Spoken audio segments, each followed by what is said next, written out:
from Washington, D.C., welcome to the 2020 Republican National Convention. Tonight, celebrating America as the land of opportunity.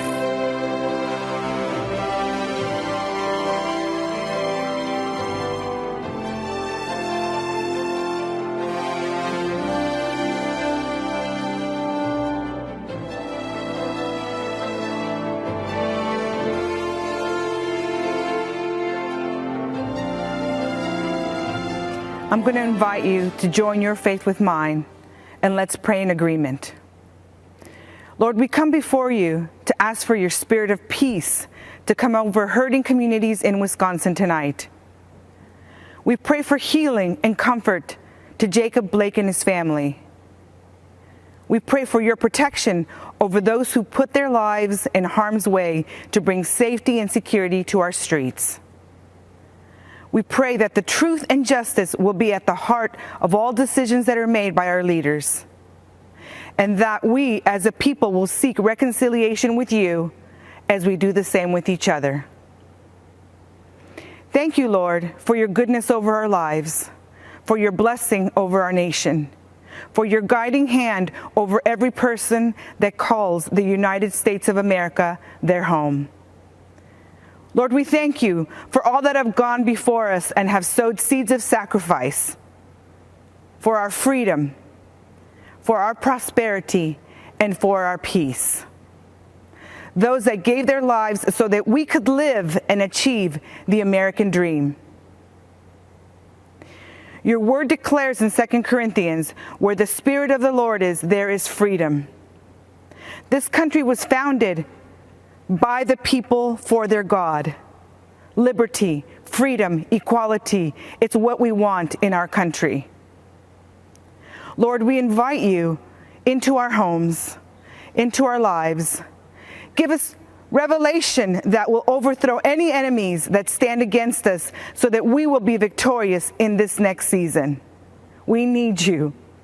Let your kingdom come. Let your will be done on earth as it is in heaven. We surrender to your plans and purpose for our lives. We ask, bring heaven down to earth over every person here and all those watching today.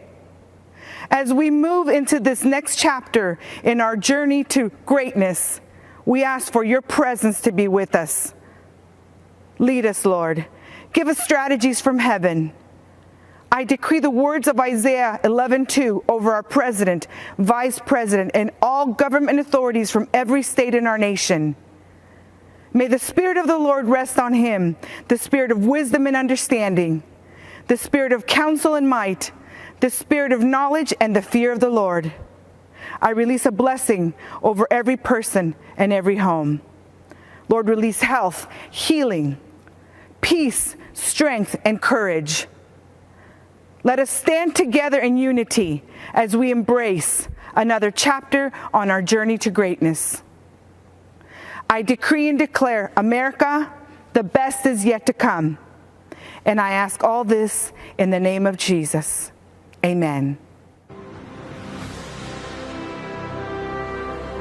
I pledge allegiance to the flag of the United States of America and to the republic for which it stands, one nation, under God, indivisible, with liberty and justice for all.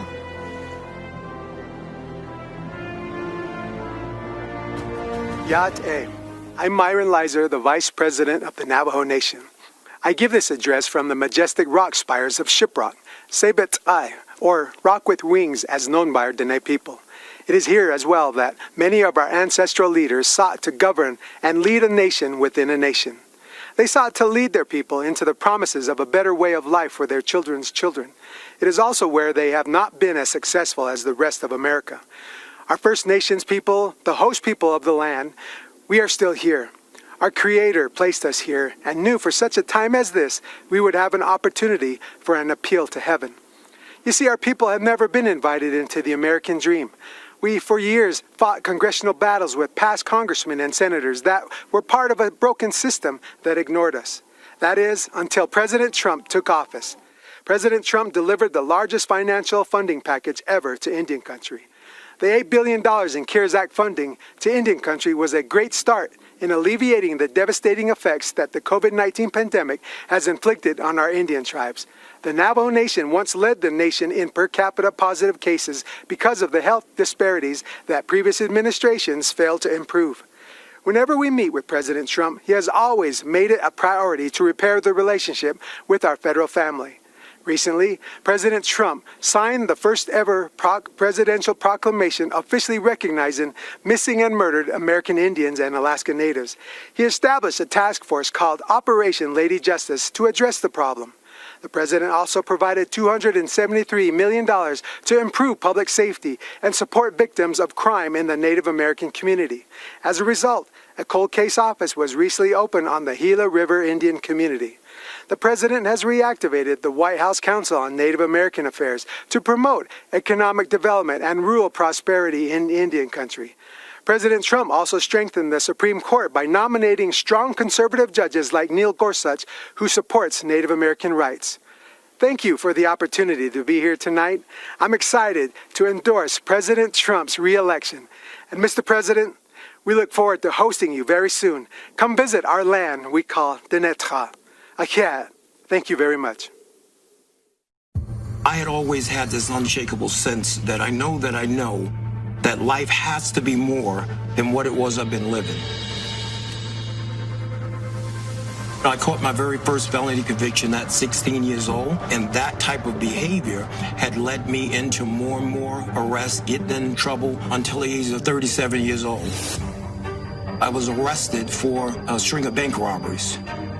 And based off of my criminal history, there is a potential that a federal judge can sentence me up to 23 years in a maximum security United States federal penitentiary.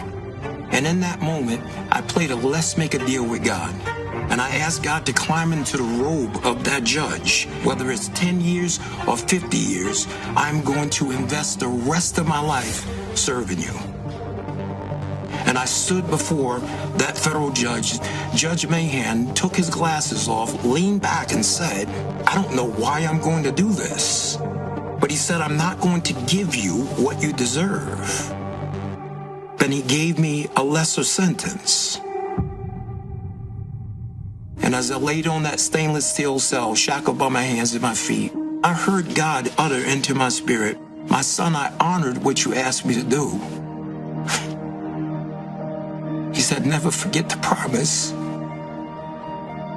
that you made to me. And ever since that day, I got up off that floor and my life went in a 180-degree turn in the other direction. When John got that sentence, I just shook my head. I said, wow, John, you are destined for bigger things than prison. My name is Richard Beasley. I was an FBI special agent for about 25 and a half years. It was something about his demeanor when he walked into that room. I had this feeling like everything is going to be okay. Then when he got out, he gave me a call and says, hey, Rich, let's have lunch.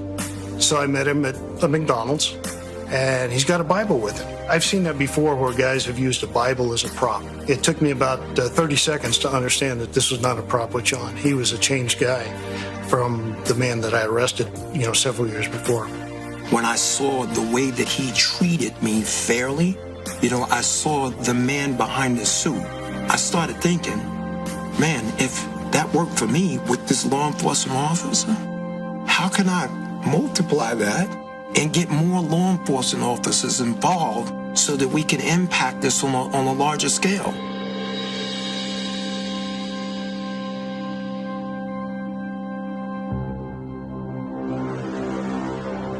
President Trump, he had made a bunch of promises. Let me just be transparent. When he first started talking about the things he was going to do, I'm sitting there going, wait a minute here.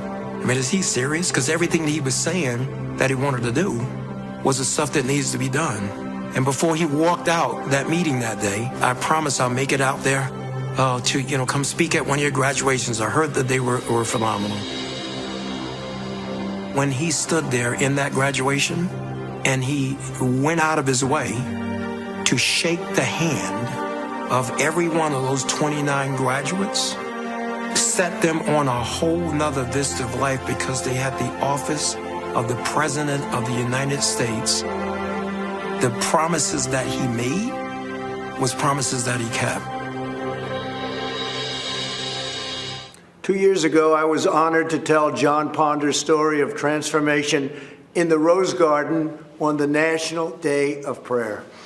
Today, I'm thrilled to welcome him back to the White House. John's life is a beautiful testament to the power of redemption.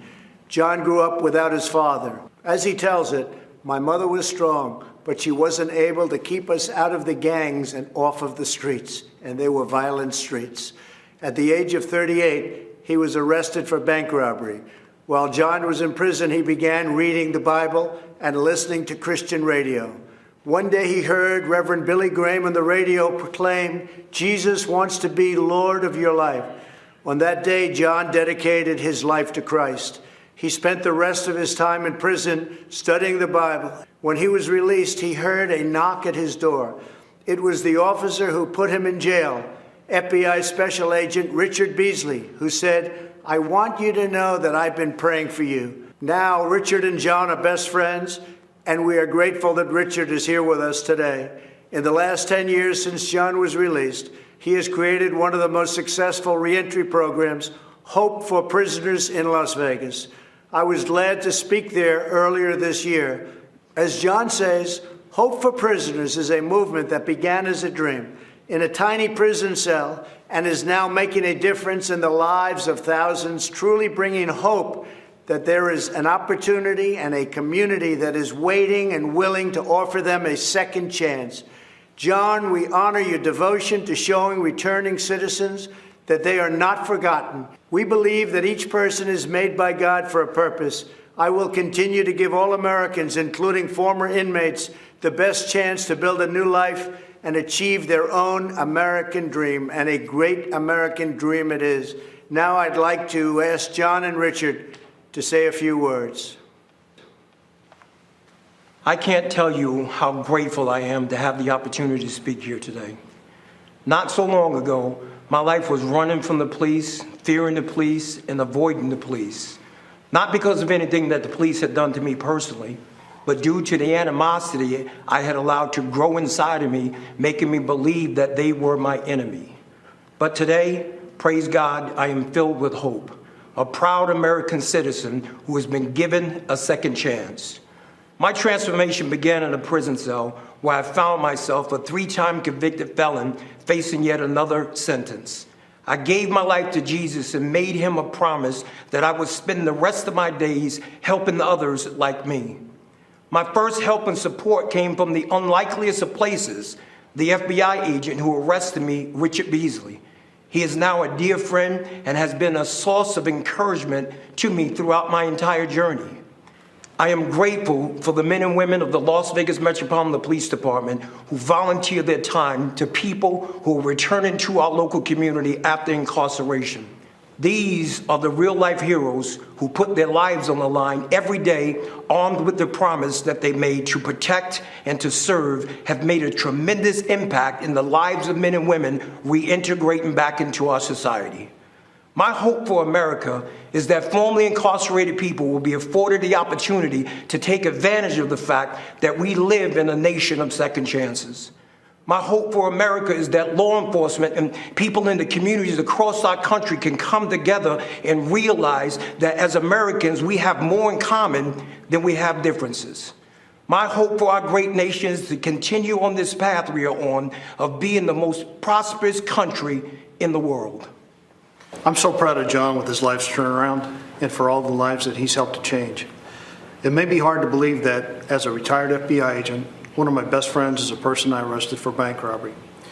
When I met John 15 years ago, he was angry, scared, frustrated, and anxious about his future. On the drive to prison, I stopped at a convenience store and bought John a coffee and a donut. After he was sentenced, John sent me a necktie and a note thanking me for treating him like a gentleman. 5 years later, when he got out of prison, John called me and wanted to meet for lunch. He was a different man. He talked about starting a reentry program for men and women coming out of prison.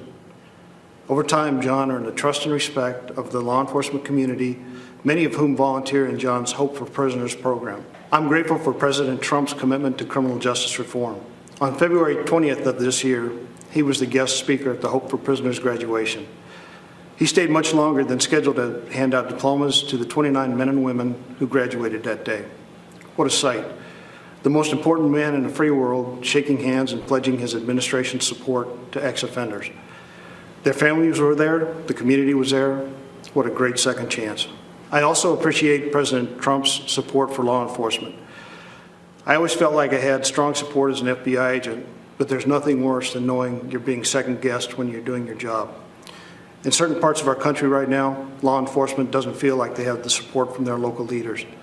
They're being painted with a broad brush, unfairly, with calls for defunding. But as President Trump knows, the overwhelming percentage of law enforcement officers are good, smart people who are doing their jobs very well. And they can change the world working with people like John. Thank you. So now I'd like to invite John's wife, Jamie, to join us as I grant John, I'm not sure you know this, a full pardon. So I don't know if you know that, Jamie. Come on over here. It's just an honor. And you have done incredible work. Thank you, sir. And all of Las Vegas and all of Nevada and all of every place in this country is very proud of you, the job you've done, bringing people back. And you're right, I was supposed to be there for 5 minutes. I stayed for an hour and a half because it was so interesting to me. Congratulations to both. Thank you, sir. Thank you. Richard, thank you very much for the job you do. Thank you. It's fantastic. Thank you. Thank you.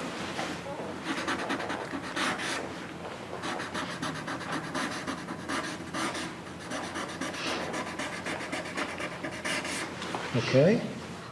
I think I'll give it to Jamie. What do you think?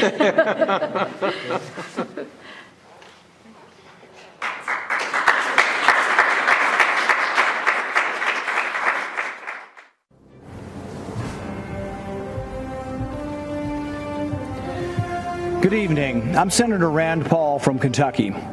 Donald Trump and I met many years ago, before he was running for anything. When I first met him, I recall being struck by how down-to-earth he was. He seemed like just a normal guy. Okay, a normal guy with his own plane and helicopter, but who's counting? I was planning a medical mission trip to Guatemala to perform charity eye surgeries, and we needed money to fund the trip. Donald Trump offered to help and immediately came through for us. Not only did he support my medical mission to Guatemala, but he also contributed to another mission trip to Haiti a year later. We performed hundreds of cataract surgeries in both countries. Nothing is more amazing than removing the bandages from a person's eyes and watching them as they see their loved ones again. Donald Trump helped me make that happen. A few years later, we were opponents, both running for president, and we all know how that turned out. But I'm proud of the job Donald Trump has done as president. I don't always agree with him, but our occasional policy differences are far outweighed by our significant agreements. But more important than simple agreement is accomplishment. President Trump gets things done. When some in Congress wanted a so-called revenue-neutral tax plan, Donald Trump and I worked together to make sure that it was a true tax cut. I brought President Trump an idea for better, less expensive health insurance called association health plans. Donald Trump overturned years of red tape and bureaucrats, and he made it happen. While others talked about criminal justice reform, President Trump actually signed the First Step Act, the first real reform in a generation, and one that sought to undo the harm that others, like Joe Biden, have done. For those of us who lament the Biden crime bill that locked up a generation of young black men, remember that Biden bragged about a bill that still wreaks havoc among people of color. I'm supporting President Trump because he believes, as I do, that a strong America cannot fight endless wars. We must not continue to leave our blood and treasure in Middle East quagmires. I flew with him to Dover Air Force Base to honor 2 soldiers whose remains were coming home from Afghanistan. I'll never forget that evening. I can tell you the president not only felt the pain of these families, but that the president is committed to ending this war. President Trump is the first president in a generation to seek to end war rather than start one. He intends to end the war in Afghanistan. He is bringing our men and women home. Madison once wrote, "No nation can preserve its freedom in the midst of continuous warfare." I'm proud to finally see a president who agrees with that. Compare President Trump with the disastrous record of Joe Biden, who has consistently called for more war. Joe Biden voted for the Iraq War, which President Trump has long called the worst geopolitical mistake of our generation. I fear Biden will choose war again. He supported the war in Serbia, Syria, Libya. Joe Biden will continue to spill our blood and treasure. President Trump will bring our heroes home. If you hate war like I hate war, if you want us to quit sending $50 billion every year to Afghanistan to build their roads and bridges instead of building them here at home, you need to support President Trump for another term. So to our soldiers and their families, join me in supporting President Trump. To those of you who want lower taxes and better, less expensive health care, join me in supporting President Trump. To those of you who want to stand up and fight the socialists poisoning our schools and burning our cities, join me in supporting President Trump. Let's rebuild America together.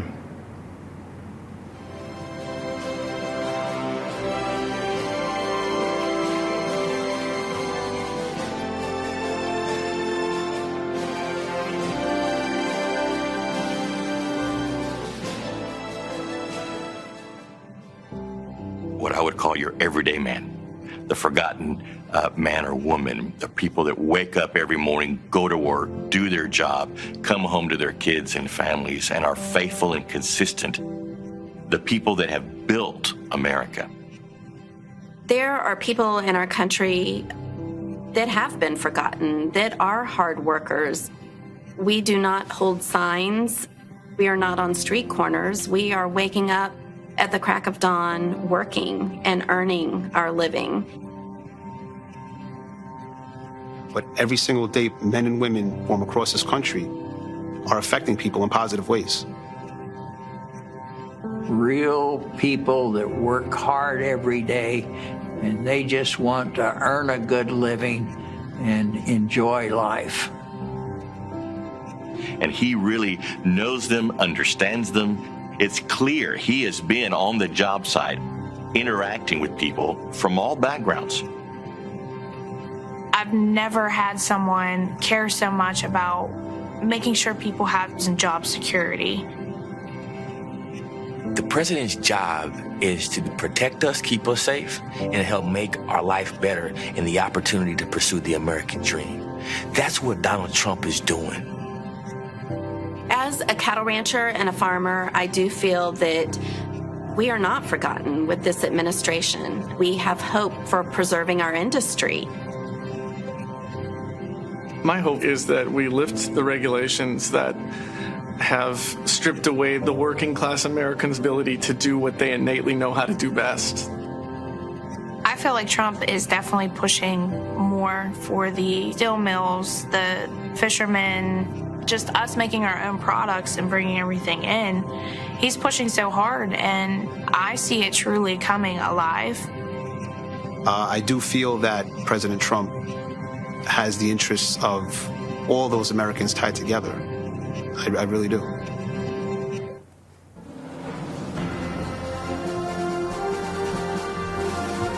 Good evening.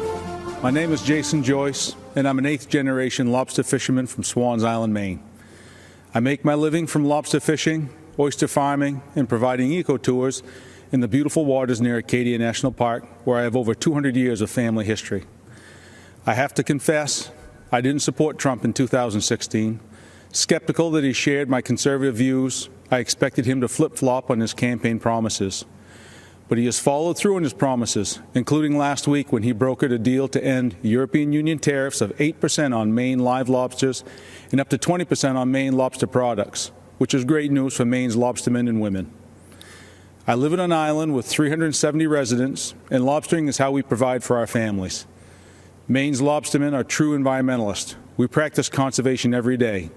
If we didn't, we'd be putting ourselves out of business. 4 years ago, the Obama-Biden administration used the Antiquities Act to order thousands of square miles of ocean off limits to commercial fishermen. They did it to cater to environmental activists. Although Maine's lobstermen don't fish there, Obama's executive order offended us greatly.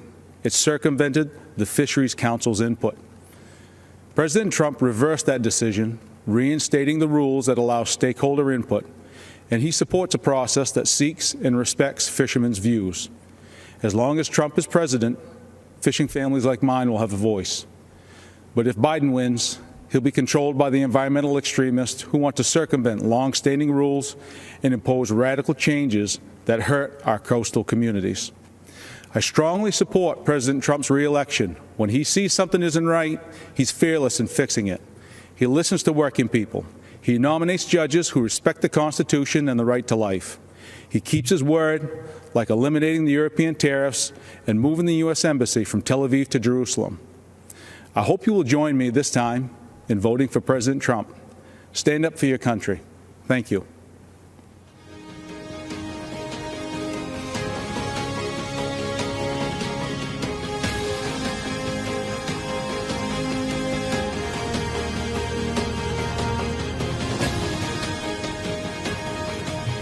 Good evening. My name is Chris Peterson. My husband Gary, our family, and I milk 1,000 cows on a dairy farm in Grantsburg, Wisconsin, a small middle American town.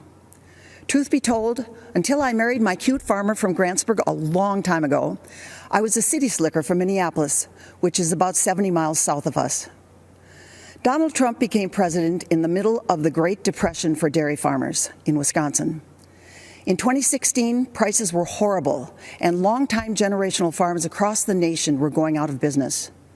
In 2017, our 120-year-old barn, which served as our milking center, caught fire and burned to the ground. Our cows were spared, but because they needed to be milked 3 times a day, farmers, friends, and complete strangers from all over northern Wisconsin helped haul them to other farms where they stayed until we could rebuild. By the end of 2018, we had a new state-of-the-art robotic milking facility that allows our cows to milk themselves 3 times a day. At about the same time, President Trump's economic boom began helping dairy farmers across the nation. As a businessman, President Trump understands that farming is a complicated, capital-intensive, and risky business. More than any president in my lifetime, he has acknowledged the importance of farmers and agriculture. That support and focus on negotiating new trade deals gave us the confidence to rebuild our barn and dairy operation. Business was booming again, and business boomed right until the COVID-19 shutdown in March. Many people probably don't realize that our country is one of the few in the world that produces nearly all of its own food. Fewer still understand how close our food production and distribution system came to collapsing this past spring. But President Trump understood and again took steps to provide the supports we needed. President Trump took the necessary action knowing that agriculture is our backbone and strength, critical to our national security. Our entire economy and dairy farming are once again roaring back. One person deserves the credit and our vote, President Donald J. Trump.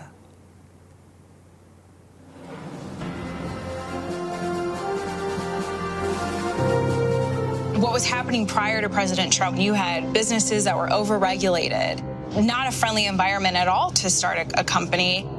My family stopped ranching about 7 years ago. The regulations became so overbearing that the ranch was slowly sold off. I lost businesses because of this regulation. The factories in our town closed. The businesses in our towns have shut. It got to the point finally that middle America needed help. President Trump came in and was able to shed light on an area that had been so long left behind. Tax Cuts and Jobs Act was huge, especially for a community like ours that has a lot of small businesses, manufacturing, deregulation, fair trade, real life policy changes that affected real Americans. An amazing opportunity to get ahead, to have our businesses, to have our children educated, of school choice. That is something that's huge for parents right now, especially Black moms whose kids are trapped in failing school districts. Before COVID hit, black unemployment rate was at the lowest ever. I've seen the numbers of employees go up, and they're earning a lot more for their family than what they had previously. What this administration has done, simplifying the government, it's really cut the handcuffs off of America again and allowed us to grow and move forward in a way that I have never seen in my lifetime. When you pull regulation and allow small companies to go out there and be able to play in the game, that is the American dream. People feel that they can support and have a family, and it can build and make us stronger as Americans. What could be taken away if he doesn't win again? Joe Biden said the first thing he's going to do is increase taxes on everyone. Over-regulating and making it where a small business can't grow, that's taking away the American dream. I think with the upcoming election, people just need to think about what is better for them and their family. The president's job is to be the CEO of our country, and he's doing his job. He has improved jobs, he's improved health, he's improved wages, he's cut taxes. I could go on for an hour and a half. The plan was working.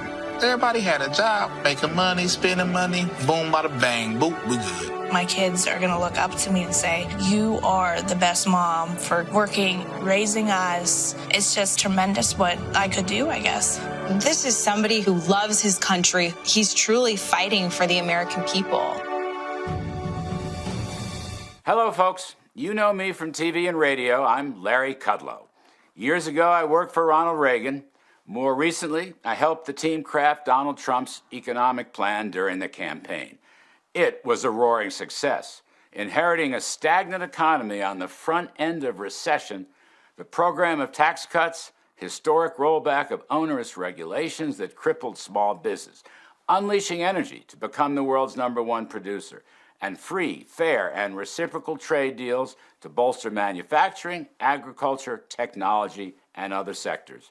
The economy was rebuilt in 3 years. Unemployment fell to the lowest rate of 3.5%. Blue collars, African Americans, Hispanics, women, all groups benefited enormously. Everyone was better off. A rising tide lifted all boats. Then came a once-in-100-year pandemic. It was awful. Health and economic impacts were tragic. Hardship and heartbreak were everywhere. But presidential leadership came swiftly and effectively with an extraordinary rescue for health and safety to successfully fight the COVID virus. A great bipartisan rescue also saved the economy. Right now, our economic health is coming back. With emergency spending and tax cuts, Americans are going back to work. There's a housing boom, there's an auto boom, a manufacturing boom, a consumer spending boom.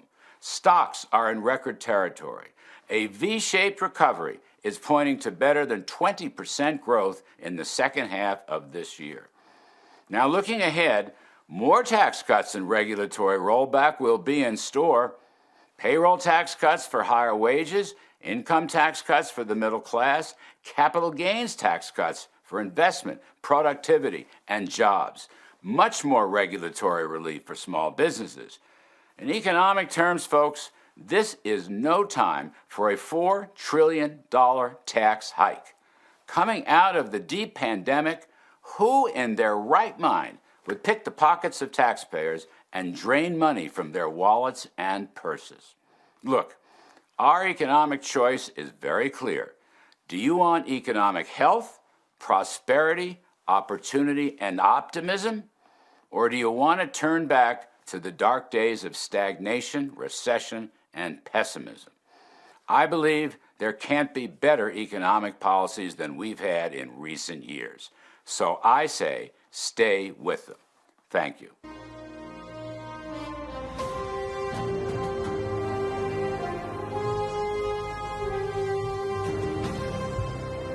I'm John Peterson, owner of a second-generation metal fabrication business called Shooty Metals. We've been stamping our products and services made in the USA since 1957. My brother and I purchased the business from my uncles almost 38 years ago. What was a 12-person shop has now grown into a company employing 165 people today. Like most companies that are successful over the long run, we had to reinvent ourselves as the market changed. 6 years ago, we invested heavily in our business, just as a great recession appeared. Barack Obama and Joe Biden, two career politicians who knew nothing about business, couldn't get the government out of our way, and it put our business in a tailspin. Sadly, we were forced to make decisions which included cutting staff, a torturous experience when our employees are like family.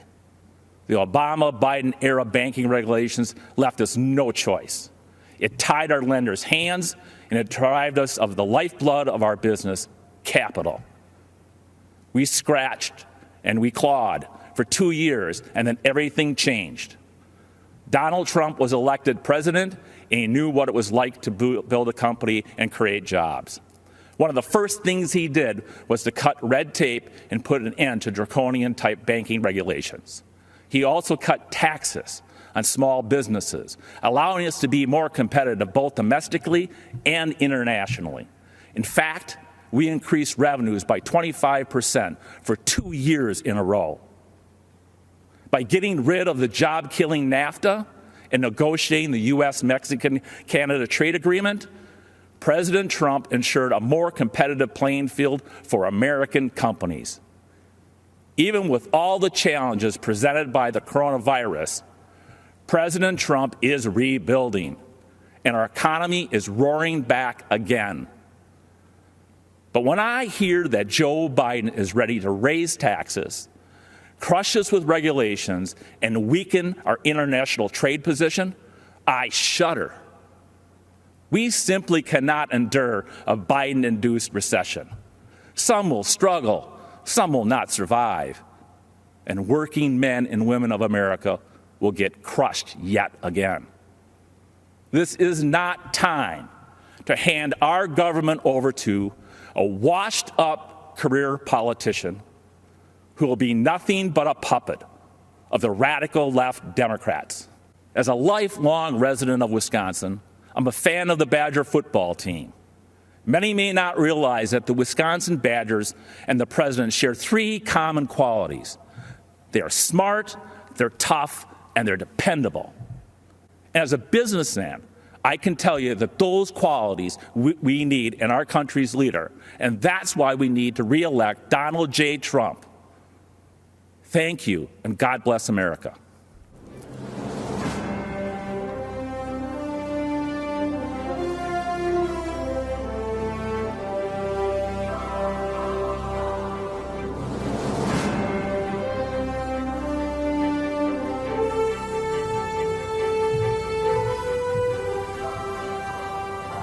Good evening.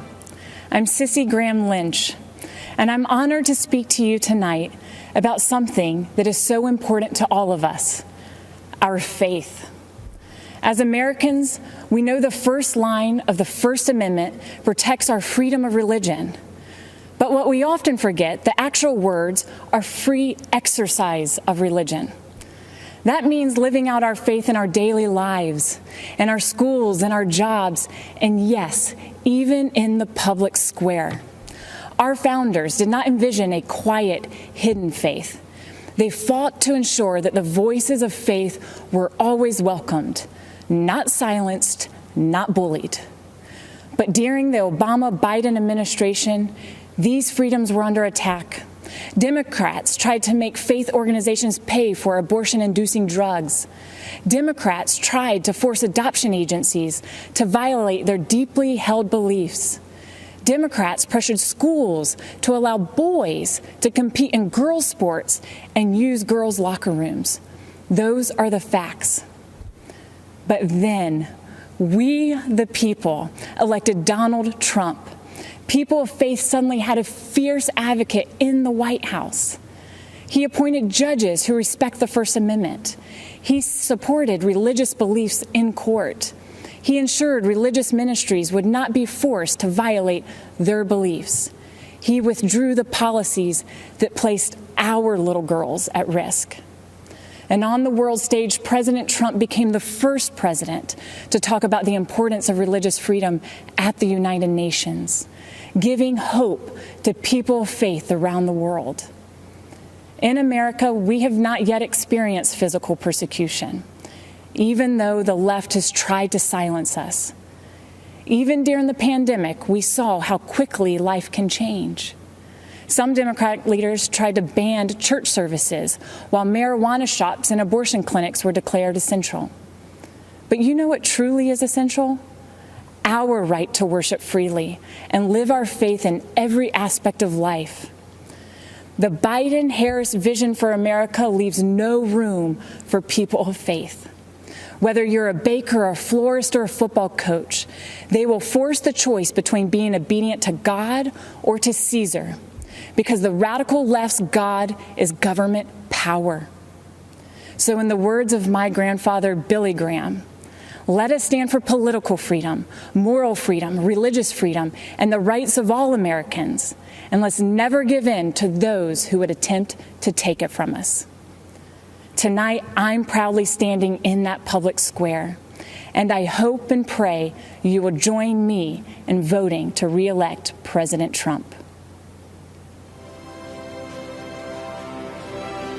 I am Bob Vlasolovich, Mayor of Eveleth, a small town in the Iron Range of Minnesota. My father and grandfather earned their livings mining the raw materials that made the steel that built America. This election is a make or break for workers who are carrying on the legacy of men like them. Since the Iron Range economy is vulnerable to economic trends and to foreign trade, we have always needed a strong voice in Washington. We looked to Democrats to fill that void for many years because we actually thought they cared about our welfare. Not anymore. The radical environmental movement has dragged the Democratic Party so far to the left they can no longer claim to be advocates of the working man. This is hard for me to say because I am a lifelong Democrat. But for far too long, members of both parties allowed our country to be ripped off by our trading partners, especially China, who dumped steel into our markets and slapped tariffs on our products. And what did so-called leaders like Joe Biden do? Nothing. The human cost has been devastating. We lost thousands of jobs. We lost a generation of young people who had to leave the Iron Range to find a livelihood. And worst of all, we lost hope. Then something unexpected happened. A straight-talking New Yorker burst onto the scene, promising to stand up to China and the rest of the world on behalf of the American worker. 4 years later, the Iron Range is roaring back to life, and we have one man to thank, President Donald Trump. He made good on his promises by cutting our taxes, rolling back senseless regulations, and delivering trade deals that put America's interests first. But the fight is not over. Joe Biden has allowed radicals like AOC to craft his environmental policies. Their so-called Green New Deal is a job-killing disgrace dreamt up by people who don't live in the real world. But Biden is too weak, too scared, and too sleepy to stand up to the radical left. He has been doing nothing in Washington for 47 years. Why would year 48 be any different? President Trump won't back down to anybody. He delivered the best economy in our history, and he will do it again for all of us. The Iron Range's economic future and survival is at stake, and so is America's. We know we can count on President Trump to fight for us and win. Let's make sure he wins on November 3rd. God bless America.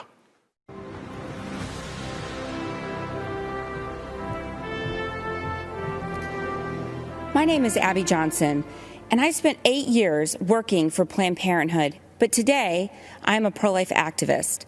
When I was in college, Planned Parenthood approached me at a volunteer fair. They talked about helping women in crisis and their commitment to keep abortion safe, legal, and rare. I was convinced to volunteer and later offered a full-time job as a medical assistant before my promotion to director of the clinic.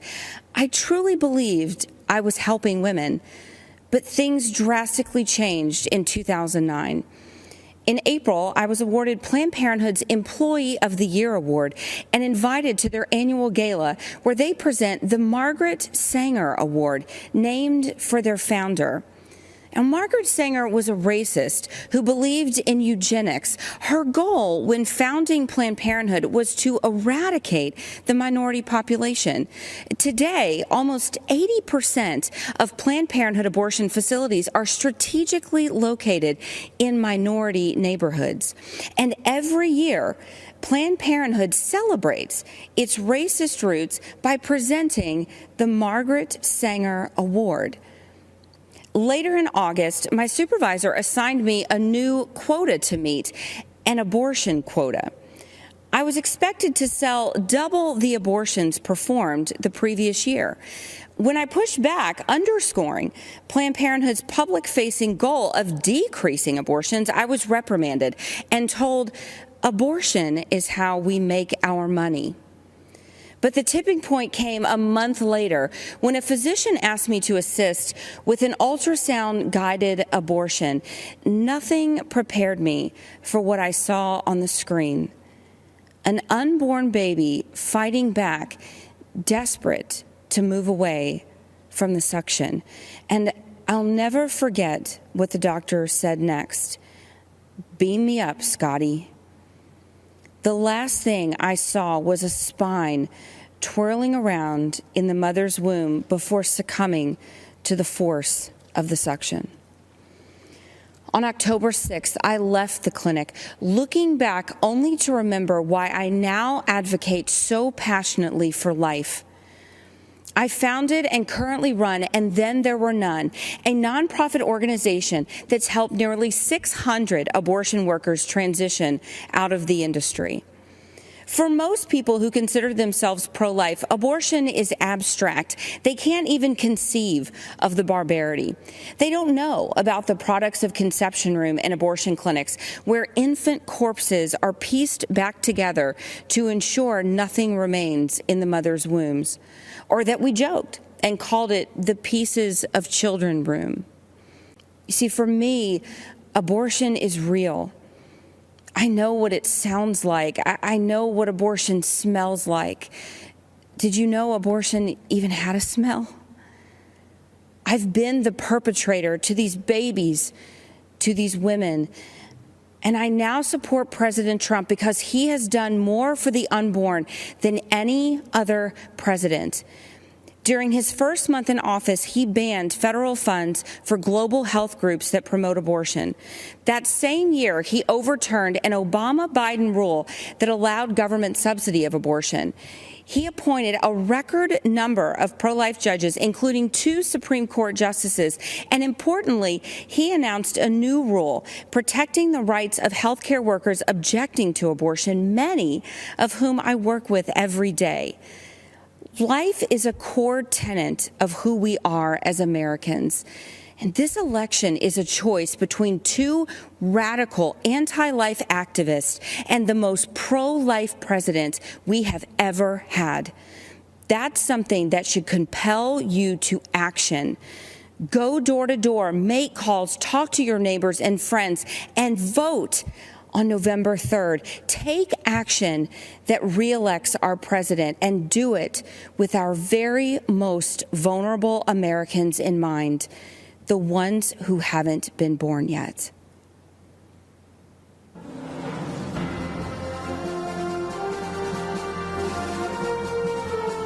It began as a class trip to join thousands for the annual March for Life. These Catholic young men traveled from Kentucky to stand up for what they believed in. But what happened was something very different. Crackers with Make America Great hat on. You little dirty crackers, your day coming. Young Klansmen. Look at our Make America Great Again hat. Social media, the news, and even celebrities launched a campaign of persecution that was completely false against a boy in a Make America Great Again hat. The MAGA hat carries a certain connotation that provokes a conditioned reaction. I blame that kid. What a little crap. Everyone that sees that smug look wants to punch that kid. Nicholas Sandman received death threats, and his school was forced to close. Tonight, Nicholas tells his story. Good evening, everyone. My name is Nick Sandman, and I'm the teenager who was defamed by the media after an encounter with a group of protesters on the steps of the Lincoln Memorial last year. Before I begin, I'd like to thank President Trump for the opportunity to share some of my story and why it matters so much to this November's election. In 2019, I attended the March for Life in Washington, D.C., where I demonstrated in defense of the unborn.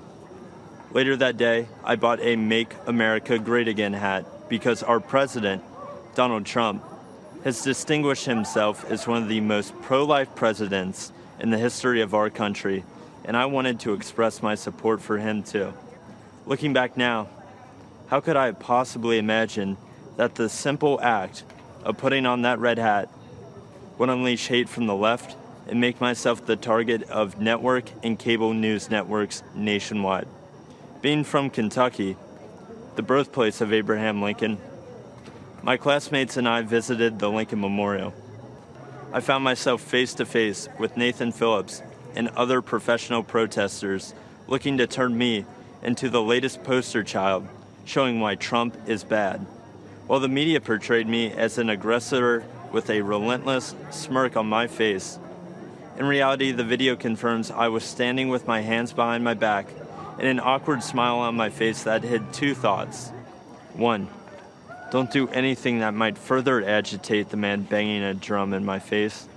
And two, I was trying to follow a family friend's advice, never to do anything to embarrass your family, your school, or your community. Before I knew what was happening, it was over. One of Mr. Phillips' fellow agitators yelled out, "We got him. It's all right here on video. And we won, Grandpa." What I thought was a strange encounter quickly developed into a major news story, complete with video footage. My life changed forever in that one moment. The full war machine of the mainstream media revved up into attack mode. They did so without researching the full video of the incident, without ever investigating Mr. Phillips' motives, or without ever asking me for my side of the story. And do you know why? Because the truth was not important. Advancing their anti-Christian, anti-conservative, anti-Donald Trump narrative was all that mattered. And if advancing their narrative ruined the reputation and future of a teenager from Covington, Kentucky, well, so be it. That would teach him not to wear a MAGA hat. I learned what was happening to me had a name. It was called being canceled, as in annulled, as in revoked, as in made void. Canceled is what's happening to people around this country who refuse to be silenced by the far left. Many are being fired, humiliated, or even threatened. And often, the media is a willing participant. But I would not be canceled. I fought back hard to expose the media for what they did to me, and I won a personal victory. While much more must be done, I look forward to the day that the media returns to providing balanced, responsible, and accountable news coverage. I know President Trump hopes for that too. And I know you'll agree with me when we say that no one in this country has been a victim of unfair media coverage more than President Donald Trump. In November, I believe this country must unite around a president who calls the media out and refuses to allow them to create a narrative instead of reporting the facts. I believe we must join a president who will challenge the media to return to objective journalism. And together, I believe we must all embrace our First Amendment rights and not hide in fear of the media or from the tech companies or from the outrage mob either. This is worth fighting for. This is worth voting for. And this is what Donald Trump stands for. Thank you all for listening to me tonight. And one more thing. Let's make America great again.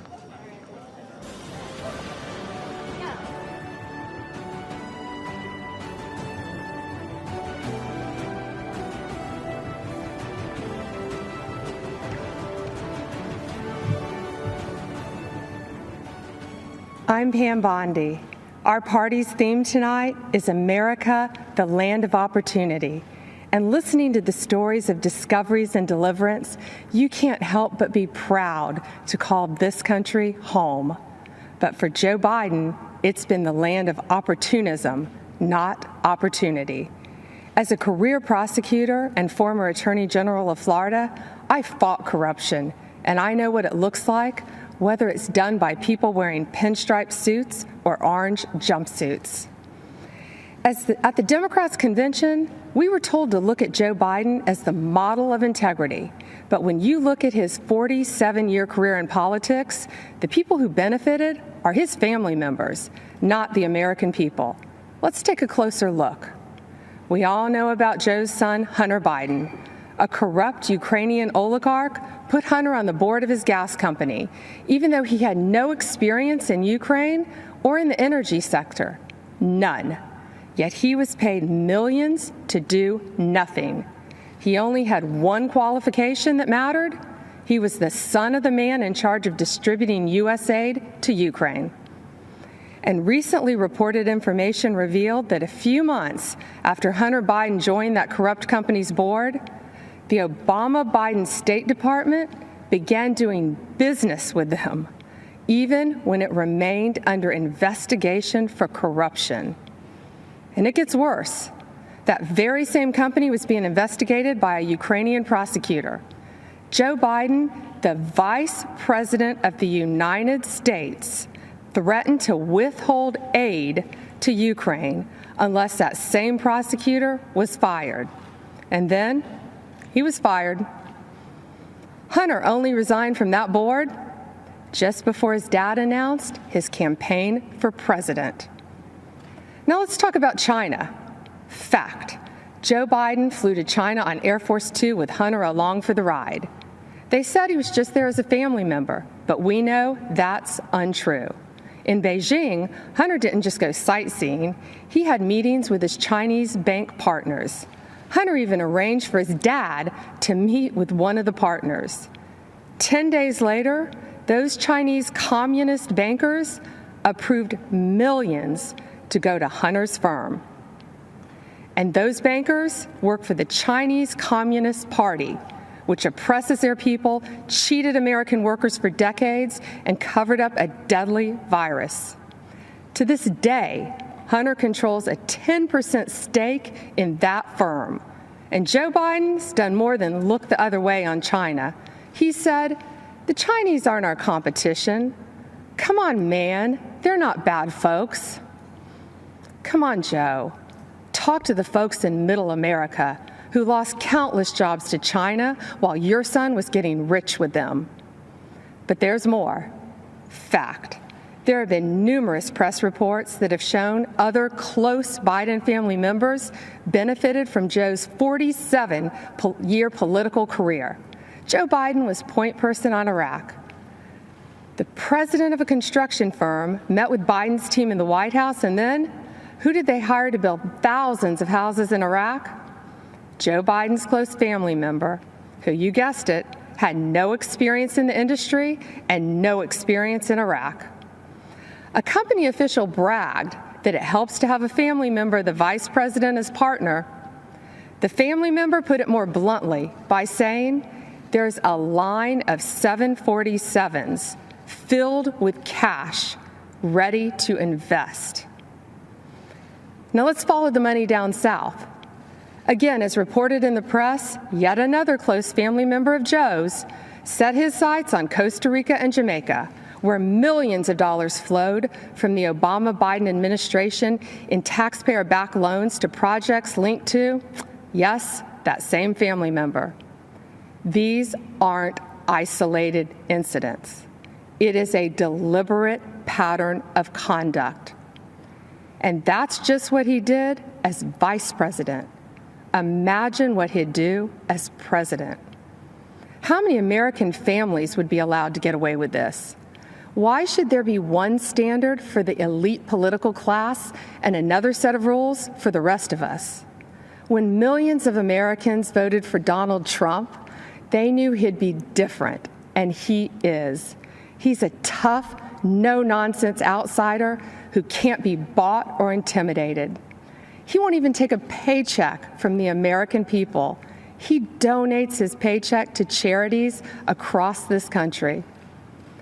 Democrats have been lecturing America about integrity for 4 years, while their nominee has been writing the textbook on abuse of power for 40 years. If they want to make this election a choice between who's saving America and who's swindling America, bring it on. Joe says he'll build back better. Yeah, build the Bidens back better. Our president is in this to build a safer, better, and stronger America, and he will finish what he started to keep this a real land of opportunity for everyone. If you want to check your voting status, secure your ballot, or register to vote, text VOTE to 88022. Remember, the best is yet to come.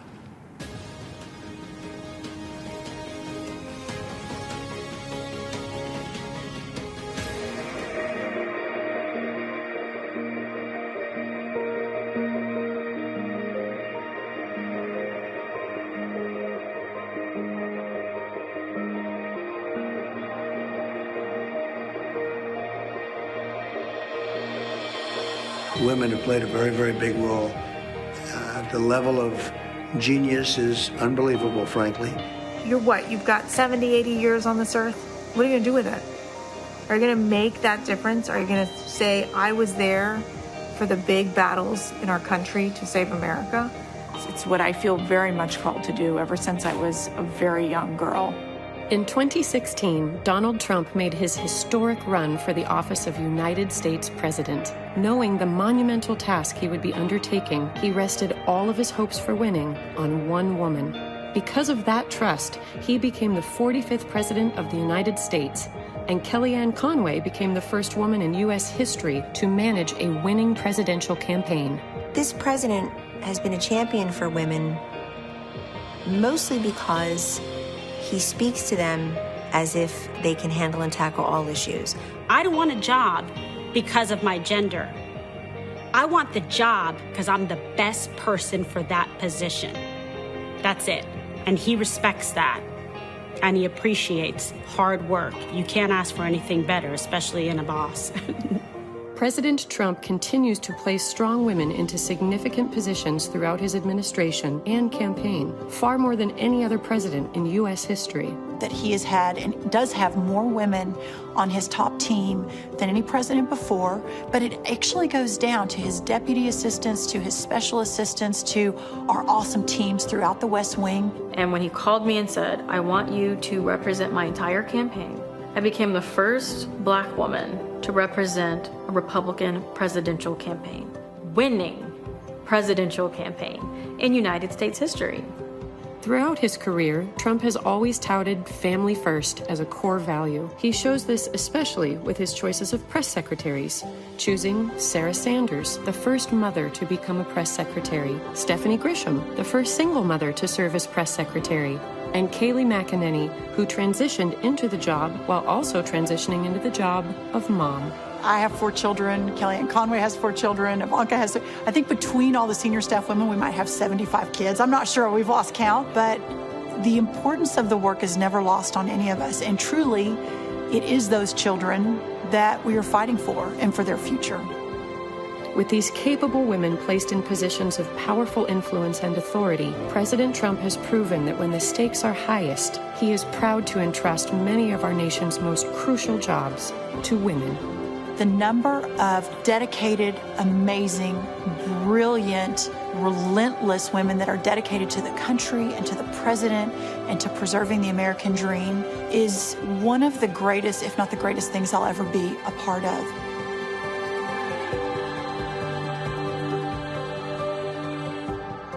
Only the president would say, let's take that stay-home mom and have her run the party. What a smart guy.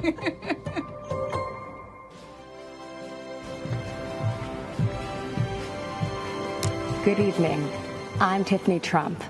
Since speaking at the Republican convention 4 years ago, so much has changed for the world, for our country, and for my family.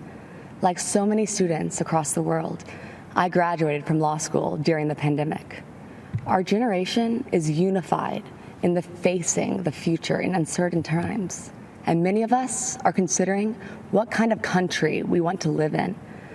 As a recent graduate, I can relate to so many of you who might be looking for a job. My father built a thriving economy once, and believe me, he will do it again. This election, I urge each and every one of you to transcend political boundaries. This is a fight for freedom versus oppression, for opportunity versus stagnation, a fight to keep America true to America. I urge you to make judgment based on results and not rhetoric. If you believe in criminal justice reform, there is only one president that passed the First Step Act, giving people a second chance, a chance at a life once again. And if you believe in expanding quality and affordable health care, only President Trump, my father, signed the right to try into law the Favored Nations Clause and other actions to lower drug prices and keep Americans from getting ripped off. People must recognize that our thoughts, our opinions, and even the choice of who we are voting for may and are being manipulated and visibly coerced by the media and tech giants. If you tune into the media, you get one biased opinion or another. And what you share, if it does not fit into the narrative that they seek to promote, then it is either ignored or deemed a lie, regardless of the truth. This manipulation of what information we receive impedes our freedoms. Rather than allowing Americans the right to form our own beliefs, this misinformation system keeps people mentally enslaved to the ideas they deem correct. This has fostered unnecessary fear and divisiveness amongst us. Why are so many in media and technology, and even in our own government, so invested in promoting a biased and fabricated view? Ask yourselves, why are we prevented from seeing certain information? Why is one viewpoint promoted while others are hidden? The answer is control, because division and controversy breed profit. But what are the consequences when only one side of the story gets out, or when only one viewpoint is acceptable? For our education system, it meant sacrificing civil debate by creating an atmosphere where students with contrary opinions are too afraid to speak. Many students find themselves suppressing their beliefs to fit into what the acceptable groupthink is. In short, our nation suffers by inhibiting our diversity of thought and inclusion of ideas. Working together outside of our political comfort zones will accomplish so much more. Some cynical politicians do not seem to believe in the miracle of America. Well, I do. As Maximo Alvarez said so eloquently last night, if freedom is lost in this country, there is nowhere else to go. Having hope is not weakness, and believing in miracles is a gift from God. So tonight, I want to tell you the uncensored truth of what we believe in. We believe in equality of opportunity. We believe in freedom of thought and expression. Think what you want. Seek out the truth. Learn from those with different opinions, and then freely make your voice heard to the world. We believe in school choice because a child's zip code in America should not determine their future. We believe in freedom of religion for all faiths, and we believe in the American spirit, a country founded on ideas, not identity, a country where our differences are embraced, and the only country where the word dream has been attached to it. Because in America, your life is yours to chart. So if you're hearing these things and thinking to yourself, that is the kind of country that I want to live in, well, whether you realize it or not, you are a Trump supporter. I encourage you to see beyond the facade that so many other politicians employ. They mask themselves in disguises of decency as they try to pressure us to mask our own identities and beliefs. My father is the only person to challenge the establishment, the entrenched bureaucracy. big pharma and media monopolies to ensure that Americans' constitutional freedoms are upheld and that justice and truth prevail. My father does not run away from challenges, even in the face of outright hatred, because fighting for America is something he will sacrifice anything for. He dreams big dreams for our country, and he is relentless at achieving them.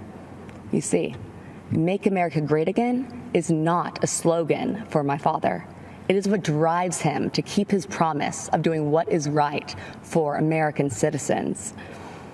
The energy of change and opportunity is with us. God has blessed us with unstoppable spirit, his spirit, the American spirit. My dad has proven to be driven by that spirit. He has demonstrated his faith and his uncompromising heart and actions. My father has made me believe that America can truly be great again. If you care about living your life without restraints, about rebelling against those who would suppress your voice and building your American dream, then the choice in this election is clear. A vote for my father, Donald J. Trump, is a vote to uphold our American ideals.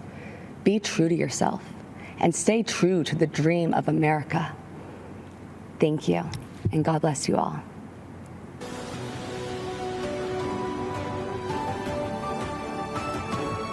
I'm Kim Reynolds, Governor of the great state of Iowa. I love this state, and I'm so proud to serve its people. Iowa truly is a land of opportunity. It's the birthplace of the computer, it's a landmark of the financial services industry, and as so many of you already know, it's filled with farmland that feeds and fuels the world.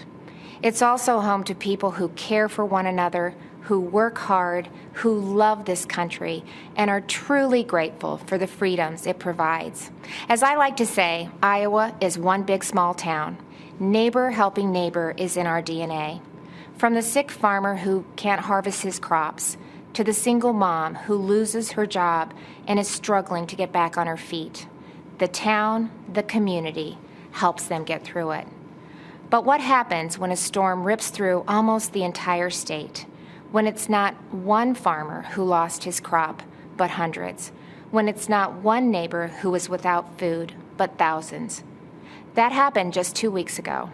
A storm called a derecho with hurricane-force winds of up to 140 miles per hour wiped out millions of acres of crops, left thousands without power. It destroyed homes, wrecked lives, and left devastation in its wake. It was the worst storm in our state's history. And Iowans did what you expect Iowans to do. They helped each other, they took care of each other, and they still are.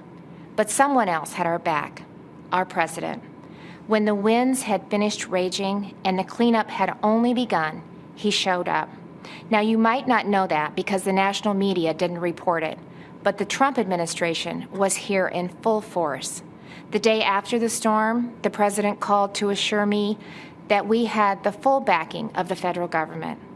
And later that week, Vice President Pence came to Iowa to again assure us that the president and his administration were behind us. With the help of the Trump administration, we quickly received a major disaster declaration that will help Iowans get back on their feet. The president, he cut through the bureaucracy to do what needed to be done and to do it quickly. But that's not the first time President Trump showed Iowans that we can rely on him. In 2019, when 100-year floods breached nearly every levee and devastated communities large and small along the Missouri River in Iowa, Nebraska, and Missouri, the president approved our request for aid in record time, in just 2 days. Well, this year, he did it in less than 24 hours. So whether it's providing needed relief to farmers who were the target of China's unfair trade practices, hammering out new free and fair trade deals, or fighting for workers and small businesses who were hit hard by COVID-19. We have a president and a vice president who get things done. And because of President Trump and his leadership, our country is able to bounce back from setbacks and see opportunity grow and thrive. This is an administration of action and outcomes. They are delivering every day on their promise to make America great again. And that's exactly why we need to re-elect President Donald J. Trump in November. Thank you, and may God bless the United States of America. America, the land of opportunity, a country where your own resolution to succeed is more important than any other.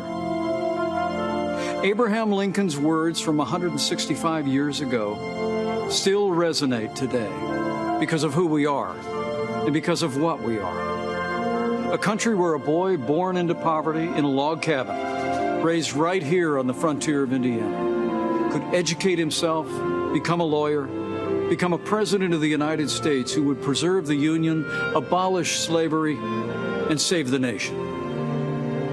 As a fellow Hoosier, visiting Lincoln's boyhood home has always been a treasured experience for me and my family. It's a place that made Lincoln. It shaped Lincoln and defined the man that Lincoln would become. America is the land of opportunity. As President Donald Trump declared at Mount Rushmore, in America you can do anything. You can be anything. And together, we can achieve anything. Every day, President Donald Trump is fighting to protect the promise of American liberty. Every day, our president's been fighting to expand the reach of the American dream. And on every single day, without fail, President Donald Trump has been fighting for you. So tonight, I'd like to introduce you to a few remarkable Americans who represent that solemn pledge, who embody our president's unbreakable devotion to ensuring that America is a land of unlimited opportunity for all. Jack is an 8-year-old from Wisconsin who was struggling academically and socially in school. But Jack's mom, Sarah, who works 3 jobs to support her son, applied for Wisconsin's school choice voucher program. We're glad that we were able to get the school choice voucher to go to that school. With Jack, he would have slipped through the cracks in public schools, and having the option to go to a school that fits him has been a real game changer for us. And I know that because of that opportunity that he's going to succeed and he's going to achieve that goal of being an apparatus engineer, if that's what he chooses to stick with. Laura McClin is a mother of another inspiring boy, Jordan. Jordan has Duchenne muscular dystrophy, a fatal muscle weakening disorder. Jordan was at my side in Indiana when, as governor, I signed a law allowing terminally ill patients to access experimental drugs not yet approved by the FDA. In 2018, President Trump signed the landmark federal Right to Try bill into law. Thanks to the president's leadership, critically ill patients have the right to access life-saving experimental treatments. We started fighting for Right to Try, which basically says if you have a terminal illness and there's a drug that exists and you don't qualify for the clinical trial, there's no other way to receive it. This is a unique pathway that allows you to have access. You made us a promise back in Indiana that you would do whatever it took to help Jordan, and we're so grateful that you joined us on this journey and stuck it out until it became law so that other people could access treatments. So, Jordan, if President Trump was standing right there, what would you say to him today about Right to Try? Thank you for being a hero to everybody in the country. Judge Cheryl Allen made history in 2007 when she became the first African-American woman to be elected to serve on the Pennsylvania Superior Court. It's because of leaders like Judge Allen that our nation has overcome our greatest challenges. In this time of racial division in the country, do you see faith and values and the strong stand that President Trump has taken for equality of opportunity as a pathway toward bringing the country together? As a senior citizen, I'll leave it at that. I know what racism feels like, but I also know that but for my being in this country, I would have never been able to achieve the things that I have been able to achieve. There are injustices, but the way to deal with those injustices is for people to sit down across the table and talk and come up with solutions. I do believe that President Trump is committed to that. In 2016, I have to confess that I really did not know candidate Trump at the time, but I have to say that he really won me over. Gino's a truck driver from Ohio who heard politicians for years make empty promises about defending American jobs, only to see those promises broken again and again. But in 2019, when General Motors closed its plant in Lordstown, Ohio, President Donald Trump refused to stand by and watch it happen. And as Gino observed, this president reached out to General Motors to find a way to bring jobs back to Lordstown. And plans were soon set into motion to create Lordstown Motors. President Trump says, this is how we fix it. And I thought, well, that's a simple solution. There's no other president who could have done it. There's no one that has even tried to do it. President Trump's a doer. He appreciates every one of us, and I know he does. I've seen it. When he said, make America great again, that was his task. That wasn't his slogan. That was his task. And every hat you see that says MAGA on it, that's what your president's doing for you. Thank you, Mr. President, for keeping the promises that you made. And then there's Pastor Aaron Johnson. Today, he's the executive director of the Tulsa Dream Center, a nonprofit that provides education and medical services and food to those in need. AJ, you've got a great personal story. When you see the way this president, this administration have been leaning in to create opportunities, investments in communities around the country to create jobs, expanding educational choice, what does that mean to the families that you serve every day? It means so much to our families. I did grow up in a single-parent home, and so we serve over 600 boys and girls right now on a daily basis, even in COVID. And so for us to give these moms to have an opportunity to take more money on their check, on their paycheck home back to them, to have their children be able to go to a school that they may not have the opportunity to otherwise, it means so much to us. There's been so much greater opportunity for individuals to come together in any walk of life. People have really been able to see such a positive change and been filled with hope, especially throughout this time.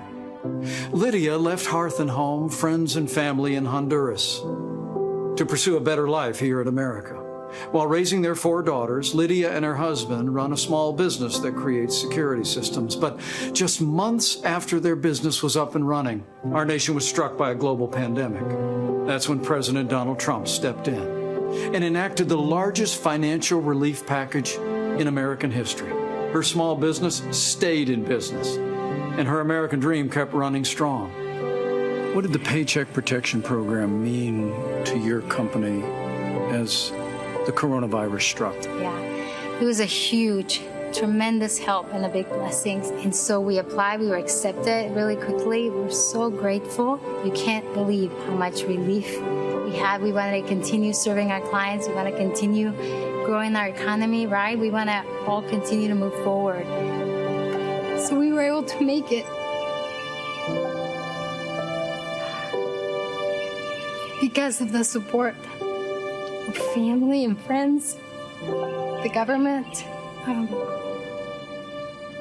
I tell my children, they are born here in the U.S. And I tell them, you are so blessed to live in America.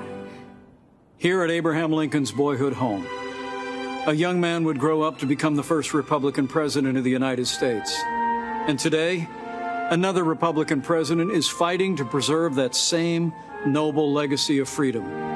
And President Donald Trump will make certain that the torch of American opportunity illuminates every city, every town, and every community in this blessed land. Hi, I'm Ryan Holitz. I'm a police officer from New Mexico. In 2017, I had an encounter that changed my life forever. I had just started my shift and responded to a call for service at a gas station. When I arrived, I saw a man and a woman sitting on a grassy slope. I recognized the telltale signs, a needle, a spoon. I knew immediately that they were preparing to inject themselves with heroin.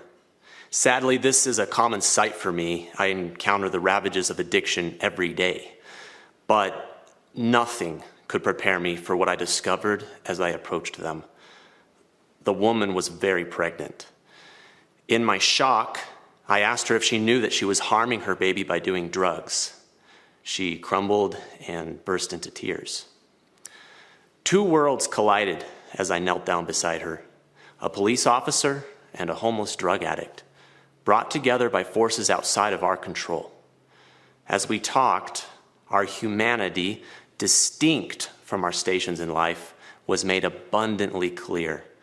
Her name was Crystal, and in the midst of her suffering, she confided that she loved her unborn baby. She wanted the best for her child. In that moment, I saw her the way that all of you who know and love an addict see them, as fathers, mothers, brothers, sisters, children, cousins, and friends, as human beings, full of value and dignity, but robbed of their potential by this disease. When Crystal said that she was looking for a family to adopt her baby, God showed me exactly what I had to do. Without hesitation, I told her that my family would welcome her baby through adoption. Today, our beautiful daughter Hope is a thriving 2-year-old. Crystal is fast approaching 3 years of recovery. She is a dear friend and a constant inspiration to me and others. I hold a special place in my heart for those facing opioid addiction, and that's why I'm enormously grateful to the President for his leadership in fighting this deadly enemy. Through his efforts, we're turning the tide on the crisis of addiction. President Trump declared the opioid crisis to be a public health emergency and then secured $6 billion in new federal funding to help Americans fight opioid abuse. He invested an additional $100 million to stop the opioid crisis in rural America. And in a move that strikes at the root of the problem, he implemented a safer prescribing plan aimed at reducing opioid prescriptions by over a third within 3 years. This is an effort that stops addiction before it ever gains a hold in someone's life. And it's having an impact. Drug overdose deaths decreased in 2018 for the first time in 30 years. Many of the states hardest hit by the opioid crisis are seeing the largest drop in deaths. We're seeing that doctors are writing fewer prescriptions for opioid pain drugs. These are significant improvements that have a meaningful impact. I think we are fortunate, America, to have a president who cares deeply for the downtrodden and who works tirelessly to find solutions. A president who doesn't just talk about problems, but stops and helps. President Trump is the leader we've needed the last 4 years, and he is the leader we need for the next 4. You see, Donald Trump is the right president at the right time. Let's make sure he's reelected on November 3rd. I pray God's blessings on you and your family, and may God bless America.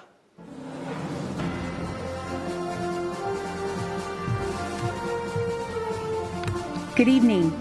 My name is Jeanette Nunez, and I'm proud to serve as Lieutenant Governor of the great state of Florida. Tonight, I'm honored to share my story of faith, family, and American freedom. As the daughter of Cuban immigrants, my story began in 1959, before I was born, when my parents' dreams of a prosperous life became a nightmare.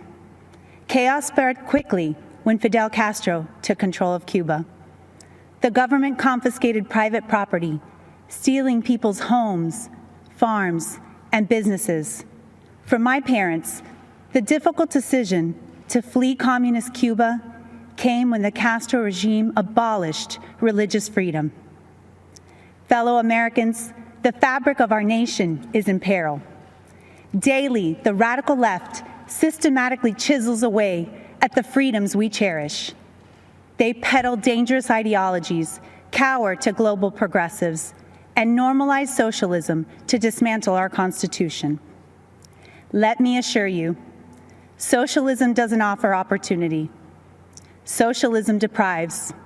It is a falsehood that feigns promises for its masses and consistently yields only misery. President Ronald Reagan warned, if we lose freedom here, there's no place to escape to. Truer words have never been spoken. Americans have a choice. We can go down a dark road of chaos and government control, or we can choose the path of freedom and opportunity that was paved by those who sacrificed everything to preserve the American dream for future generations. I have faith that Americans will choose the right path. In 2016, our country yearned for a leader who would work tirelessly to jumpstart our economy and fight for hardworking Americans. Since day one, President Donald Trump has put America first. His pro-growth, pro-jobs agenda has ushered in historically low unemployment, record job creation, higher wages, and rising homeownership. The president is fighting to rescue American jobs and industries for places like Ohio, Pennsylvania, and Puerto Rico, jobs that were needlessly shipped overseas. He's defended our religious freedom, stood with Democratic allies like Colombia, and shown unwavering resolve while confronting tyrants in countries like Venezuela, Cuba, China, and Nicaragua. Let us join our president in his vow that America will never be a socialist country. Supporting our president requires action.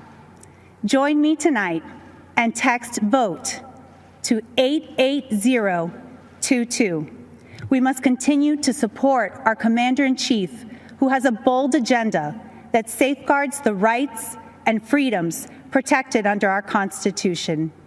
Today, more than ever, that means supporting our men and women in law enforcement and our heroes in uniform.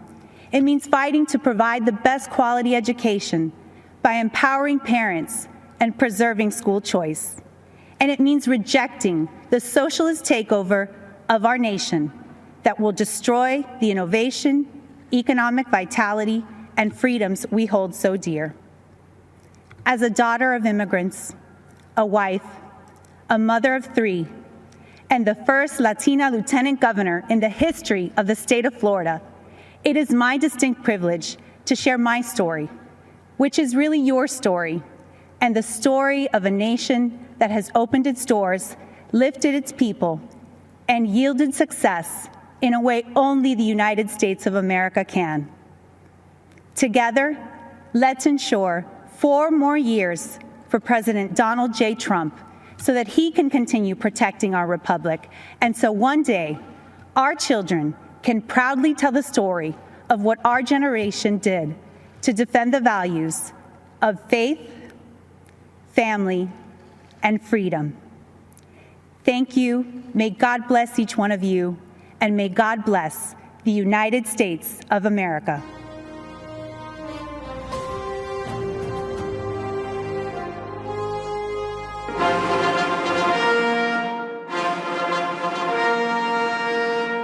Ladies and gentlemen, the President of the United States.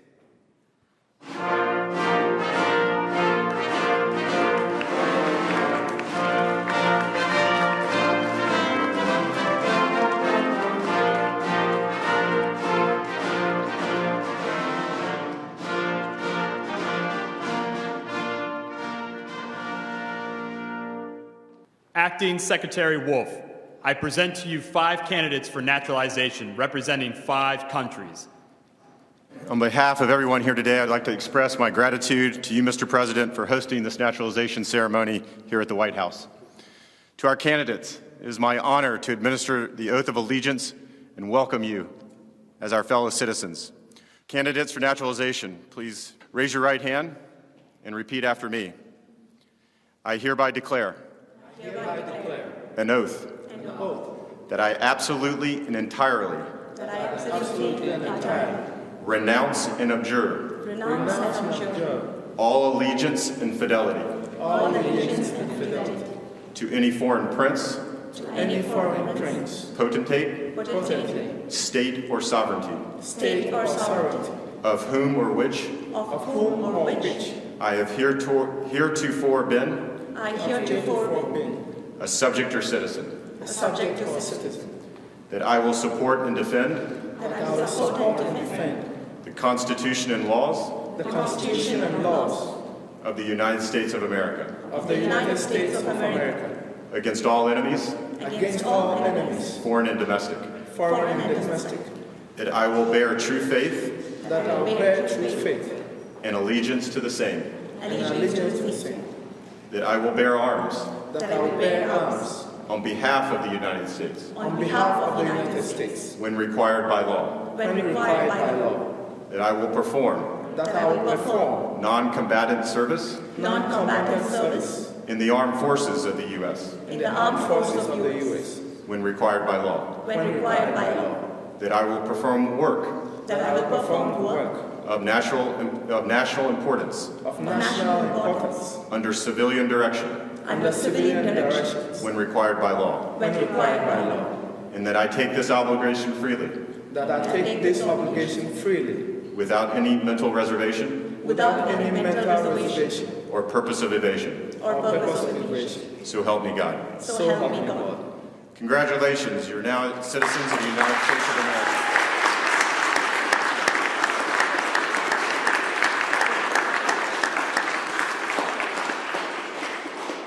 On behalf of the Department of Homeland Security, it is my honor to call you my fellow Americans.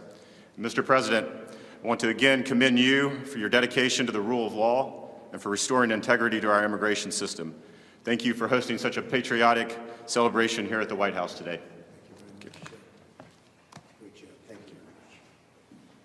Congratulations, that's fantastic. It's really great, thank you. And I want to thank Acting Secretary Wolf, doing a phenomenal job in so many ways. Today, America rejoices as we welcome 5 absolutely incredible new members into our great American family. You are now fellow citizens of the greatest nation on the face of God's earth. Congratulations. Great going. You followed the rules, you obeyed the laws, you learned your history, embraced our values, and proved yourselves to be men and women of the highest integrity. It's not so easy. You went through a lot, and we appreciate you being here with us today. You've earned the most prized, treasured, cherished, and priceless possession anywhere in the world. It's called American citizenship. There is no higher honor and no greater privilege, and it's an honor for me to be your president. Thank you very much. At this time, I'd like to recognize the 5 new citizens who join us today. Robert Martin Ramirez Alcazar is from Bolivia and has been a lawful permanent resident of the United States since 2013. Robert? Hi, Robert. He and his wife are raising 3 beautiful children. In 2017, Robert achieved the dream of starting his own business, a construction company that now employs 5 workers. Robert says, I love this country. I want to respect the law. America has helped me so much in life. Robert, thank you very much for your devotion. Thank you for the opportunities to the United States. Well, thank you, and good luck with that company.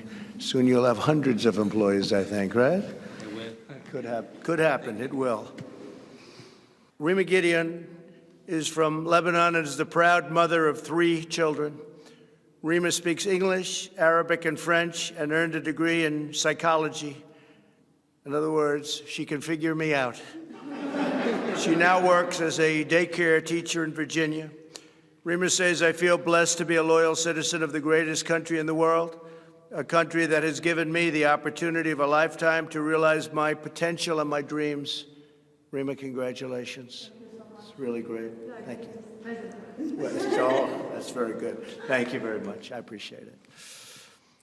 Sudha Sundari Narayan is a phenomenal success, born in India, came to the United States 13 years ago. Sudha is a talented software developer, and she and her husband are raising 2 beautiful, wonderful children, the apples of your life, right? Yes, they are. Well, thank you very much, and congratulations. Fantastic job. Thank you.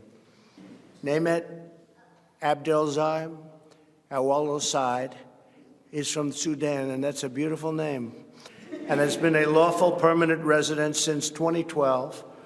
She is the married mother of 3 beautiful children, earned a master's degree and PhD in animal nutrition from the University of Wyoming, great place, great state, and she is a trained veterinarian.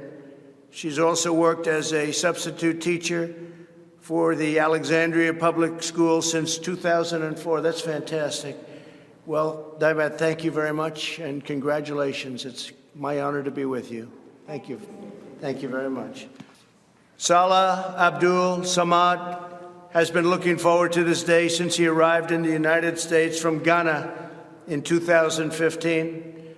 Salih speaks 5 languages and works the medical field. Salih says that the American citizenship means everything to me in my life. It cannot be measured or quantified. I have the chance to work hard and succeed in life, to know that I am in the safe country like America. That really is something, because I know they have my back. Salih, thank you very much. Congratulations. Fantastic job. Congratulations to everybody. With the rights and freedoms each of you now enjoys as citizens, there is no dream beyond your wildest reach, because Americans can do anything. Today, you have also accepted the profound duties and responsibilities that come with American citizenship.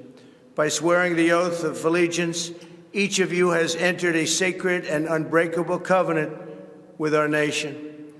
You have pledged your undying loyalty to the American people, the American Constitution, and the American way of life. The history and heritage of the United States are now yours to preserve and pass down to the next generation. Our culture, our traditions, and our values are now yours to uphold and live by. The rights so dear to every American, granted by us and granted by God and enshrined in our glorious Bill of Rights, are now yours to support, protect, and defend. As citizens, you're now stewards of this magnificent nation, a family comprised of every race, color, religion, and creed. United by the bonds of love, we are one people, sharing one home, saluting one great American flag. Congratulations again to all of you. May God bless you, and may God bless our great country, America. Thank you so much.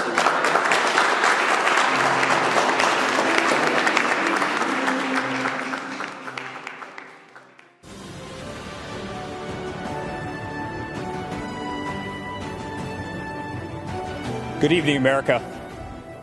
When I stood on this convention stage 4 years ago, no one fully understood the historic change that was about to take place. We could all feel it. Something was happening. A movement was forming just below the surface. The forgotten man and woman, voiceless in Washington, D.C., were preparing to rise up. Our movement followed the pattern of so many that came before us. First, we were ignored. Then we were laughed at. Then they fought us. And then, together, we won. From that moment forward, America came first. America started winning again. America became respected again. But with every movement, there's a counter-movement. In the view of the radical Democrats, America is the source of the world's problems. As a result, they believe the only path forward is to erase history and forget the past. They want to destroy the monuments of our forefathers. They want to disrespect our flag, burn the stars and stripes that represent patriotism and the American dream. They want to disrespect our national anthem by taking a knee while our armed forces lay down their lives every day to protect our freedom. They do not want the Pledge of Allegiance in our schools. Many of them don't want one nation under God. The Democrats want to defund and disrespect our law enforcement. The Democrats want an America where your thoughts and opinions are censored when they do not align with their own. President Reagan said, "Freedom is never more than one generation away from extinction. It must be fought for, and it must be protected." This is the fight that we are in right now, and it is a fight that only my father can win. My father ran not because he needed the job, but because he knew hardworking people across this great country were being left behind. The media mocked these patriots in the flyover states in which they lived. They ignored the Trump flags. They ignored the millions of MAGA banners and barns painted in red, white, and blue.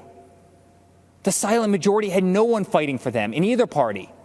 Their so-called leaders were bowing to China, bribing Iran, and spending more time worrying about how they'd be received by the elites in Paris than how Americans would provide for their families in Pittsburgh.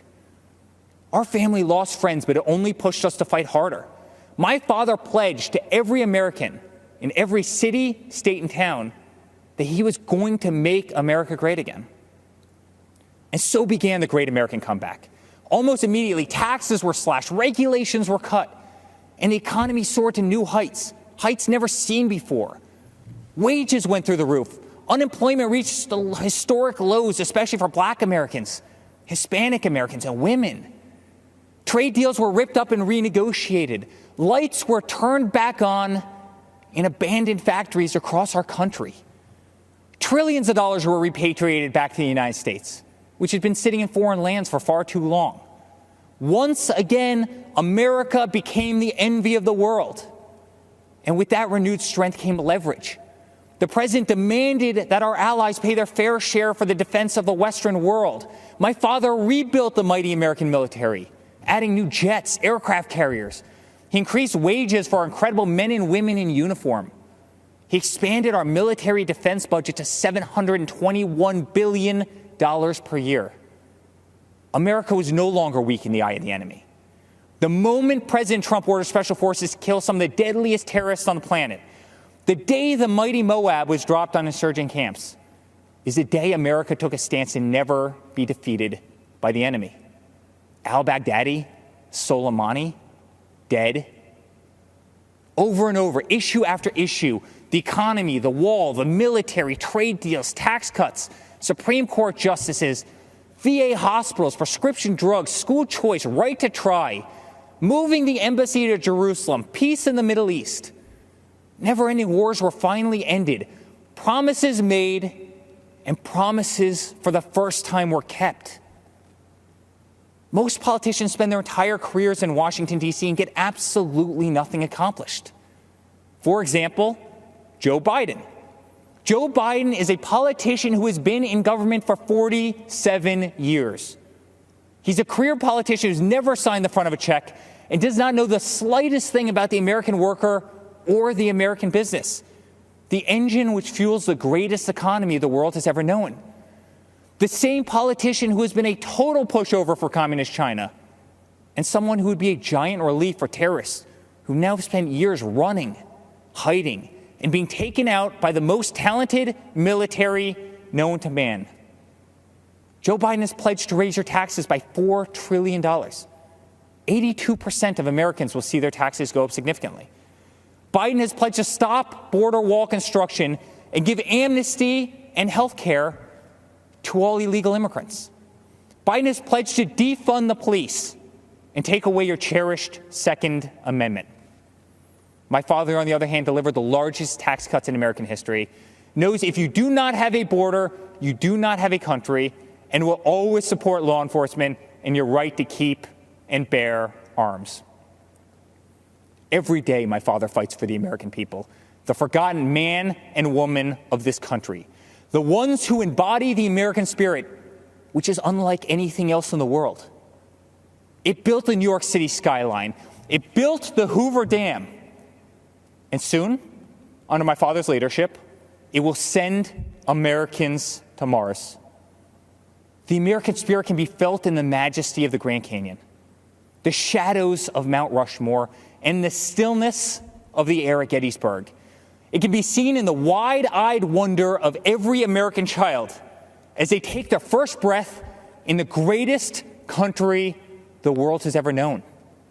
It defeated fascism, it defeated communism, and in 68 days, it will defeat the empty, oppressive, and radical views of the extreme left. Ronald Reagan's quote ends with this simple warning. One day we could spend our sunset years telling our children what it was once like in the United States where men and women were free. Under President Trump, freedom will never be a thing of the past. That's what a vote for Donald Trump represents. It's a vote for the American spirit, the American dream, and for the American flag. To the law enforcement officer who's being attacked, betrayed, and whose job they are trying to make extinct, my Father will fight for you.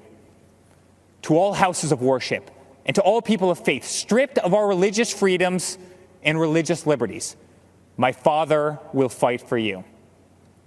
To the voiceless, shamed, censored, and canceled, my Father will fight for you. To our farmers who work dawn to dusk to keep our plates full, my Father will fight for you. To every single mother and father, to our veterans, our coal miners, and to the American worker, my Father will fight for you. And to every proud American who bleeds red, white, and blue, my Father will continue to fight for you. In closing, I'd like to speak directly to my father. I miss working alongside you every single day, but I'm damn proud to be on the front lines of this fight. I'm proud of what you are doing for this country. I'm proud to show my children what their grandfather is fighting for. I'm proud to watch you give them hell. Never stop. Continue to be unapologetic. Keep fighting for what is right. You are making America strong again. You are making America safe again. You are making America proud again. And yes, together with a forgotten man and woman who are finally forgotten no more, you are making America great again. Dad, let's make Uncle Robert very proud this week. Let's go get another 4 years. I love you very much. God bless you, and God bless the United States of America.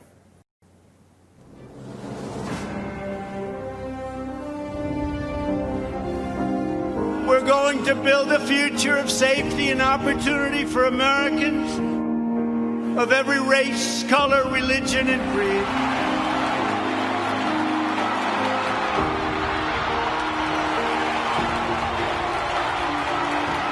Our president has created such a surplus that when this pandemic hit, he was able to refund Americans without indebting us. We're all better off when former inmates can receive and re-enter society as law-abiding, productive citizens. They now have a chance at more opportunities than they've ever had before. To be incarcerated for 16 and a half years for hearsay.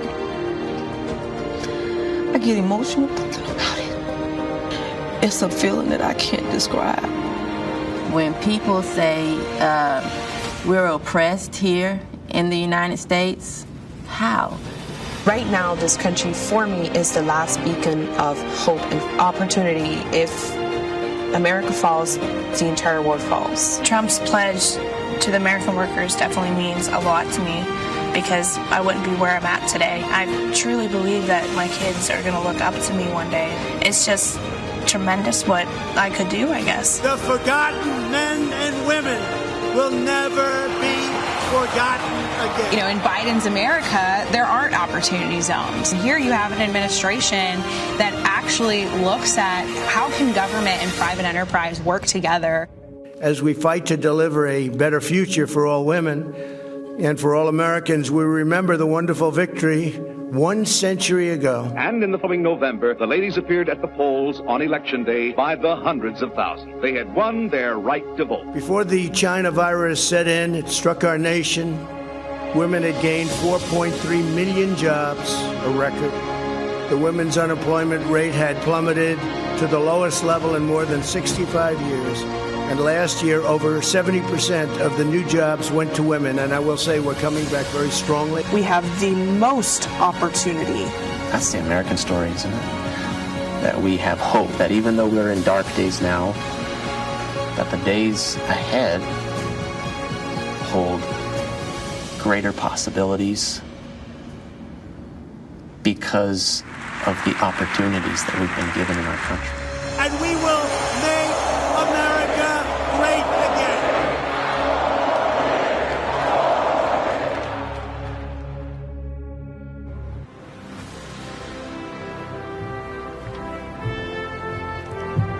Good evening.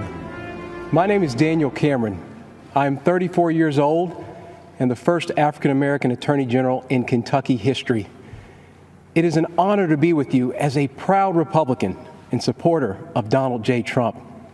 I was raised in Kentucky, just a few miles from Abraham Lincoln's birthplace, Our first Republican president believed in compassion, self-reliance, freedom, equality, and justice.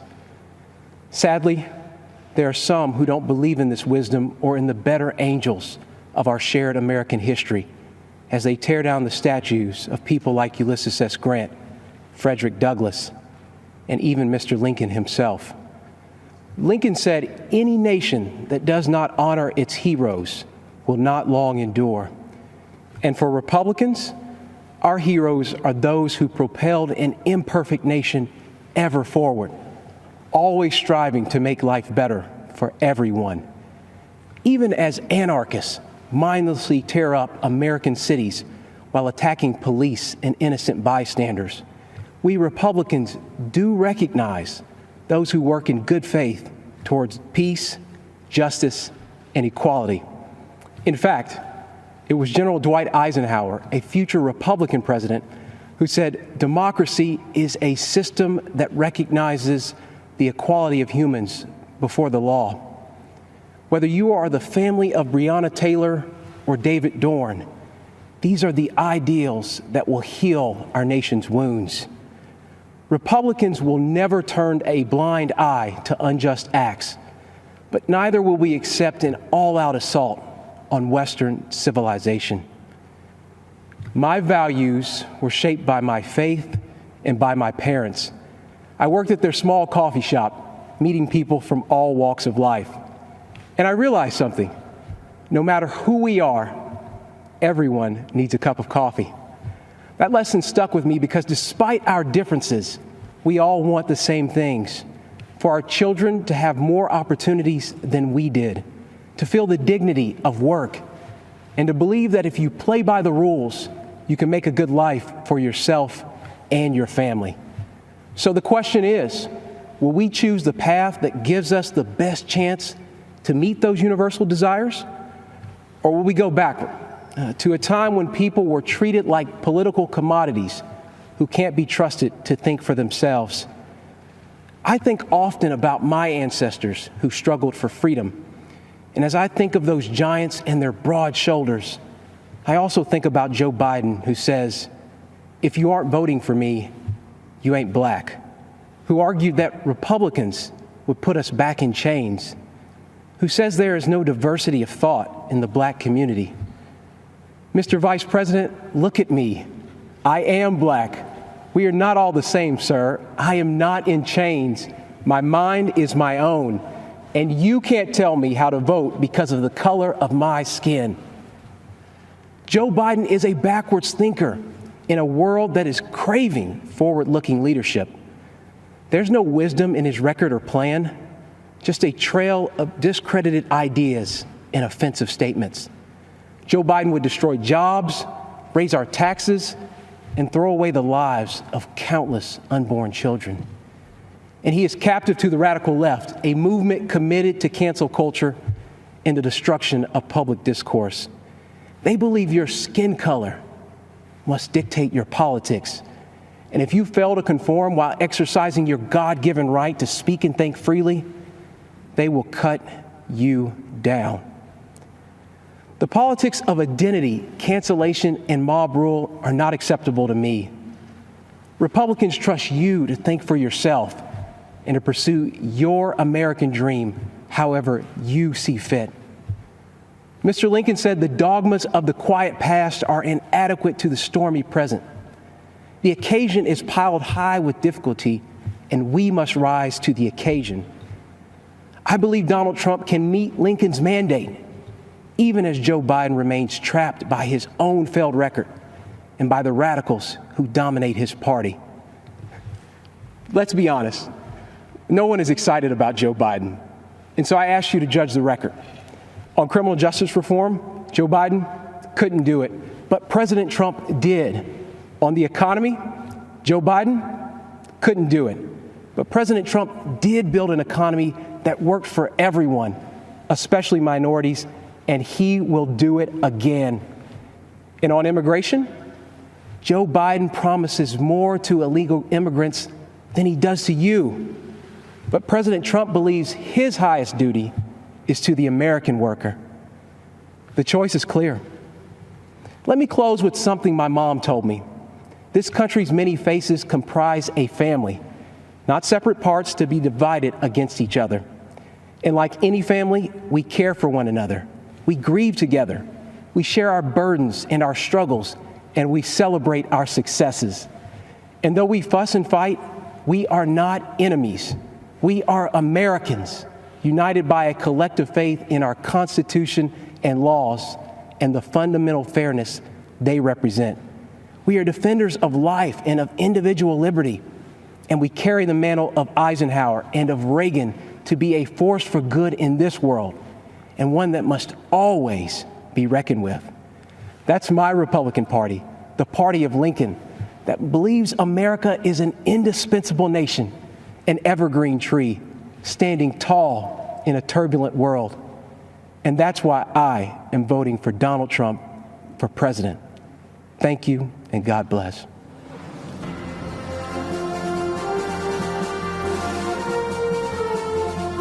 Hi, I'm Mike Pompeo. I'm speaking to you from beautiful Jerusalem, looking out over the old city. I have a big job as Susan's husband and Nick's dad. Susan and Nick are more safe, and their freedom's more secure, because President Trump has put his America First vision into action. It may not have made him popular in every foreign capital, but it's worked. President Trump understands what my great fellow Kansan President Eisenhower said: for all that we cherish and justly desire for ourselves or for our children, the securing of peace is the first requisite. Indeed, the primary constitutional function of the national government is ensuring that your family and mine are safe and enjoy the freedom to live, to work, to learn, and to worship as they choose. Delivering on this duty to keep us safe and our freedoms intact, this president has led bold initiatives in nearly every corner of the world. In China, he's pulled back the curtain on the predatory aggression of the Chinese Communist Party. The president has held China accountable for covering up the China virus and allowing it to spread death and economic destruction in America and around the world. And he will not rest until justice is done. He has ensured that the Chinese Communist Party spies posing as diplomats in America are jailed or sent back to China. And he has ended the ridiculously unfair trade arrangement with China that punched a hole in our economy. Those jobs are coming back home. In North Korea, the president lowered the temperature and against all odds got the North Korean leadership to the table. No nuclear tests, no long-range missile tests, and Americans held captive in North Korea came home to their families, as did the precious remains of scores of heroes who fought in Korea. Today, because of President Trump, NATO is stronger, Ukraine has defensive weapon systems, and America left a harmful treaty so our nation can now build missiles to deter Russian aggression. And in the Middle East, when Iran threatened, the president approved a strike that killed the Iranian terrorist Qasem Soleimani. This is the man most responsible for the murder and maiming of hundreds of American soldiers and thousands of Christians across the Middle East. And you'll recall, too, that when the president took office, radical Islamic terrorists had beheaded Americans, and ISIS controlled a territory in the size of Great Britain. Today, because of the president's determination and leadership, the ISIS caliphate is wiped out. It's gone. Its evil leader, Abu Bakr al-Baghdadi, is dead. And our brave soldiers, they're on their way home. The president exited the U.S. from the disastrous nuclear deal with Iran and squeezed the Ayatollah, Hezbollah, and Hamas. The president, too, moved the U.S. Embassy to this very city of God, Jerusalem, the rightful capital of the Jewish homeland. And just 2 weeks ago, the president brokered a historic peace deal between Israel and the United Arab Emirates. This is a deal that our grandchildren will read about in their history books. You know, as a soldier, I saw firsthand people desperate to flee to freedom. The way each of us can best ensure our freedoms is by electing leaders who don't just talk, but who deliver. An American hostage, imprisoned in Turkey for 2 years, Pastor Andrew Brunson, said upon his release that he survived his ordeal with these words of Scripture: "Be faithful, endure, and finish well. If we stay the course, we will." May God richly bless you, and may God bless our great nation, the United States of America.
It is my great honor to present First Lady Melania Trump. First Lady Melania Trump. First Lady Melania Trump officially kicking off her Be Best initiative. She is courageous. She's taking on a tough topic. Focused on the well-being of children, social media use, and opioid abuse. Let's join together in the committing to help children dream big, think big, and do all they can to be best in everything they do. This is her showcasing what she brings to the position of First Lady. She is smart, independent, and I think people have underestimated her big time. The First Lady was amazing. She was gracious, empathetic, and showed true compassion. First Lady Melania Trump stepping out onto the world stage. Her Be Best campaign is now going international. She has the advantage of speaking several languages. She can be a diplomat for our country. The sun was shining. She was greeted by children. This, of course, is her continuing to work on her Be Best campaign by shining a spotlight on successful programs that teach children tools and skills. She represents our country with enormous warmth and elegance and grace. Throughout history, women have made lasting impacts on society, and these women represent the strength of the female spirit. As First Lady of the United States, I'm proud of what this country continues to do for women. We as women must continue using our great tool of empowerment, our voices. It was a very important moment for Melania Trump. This was a really prominent week for her. The iconic White House Rose Garden has been renovated for the first time in 60 years. When the history books are written, there should be a special chapter reserved for our First Lady. She is an incredible First Lady. An amazing mother. An incredible woman. First Lady Melania Trump.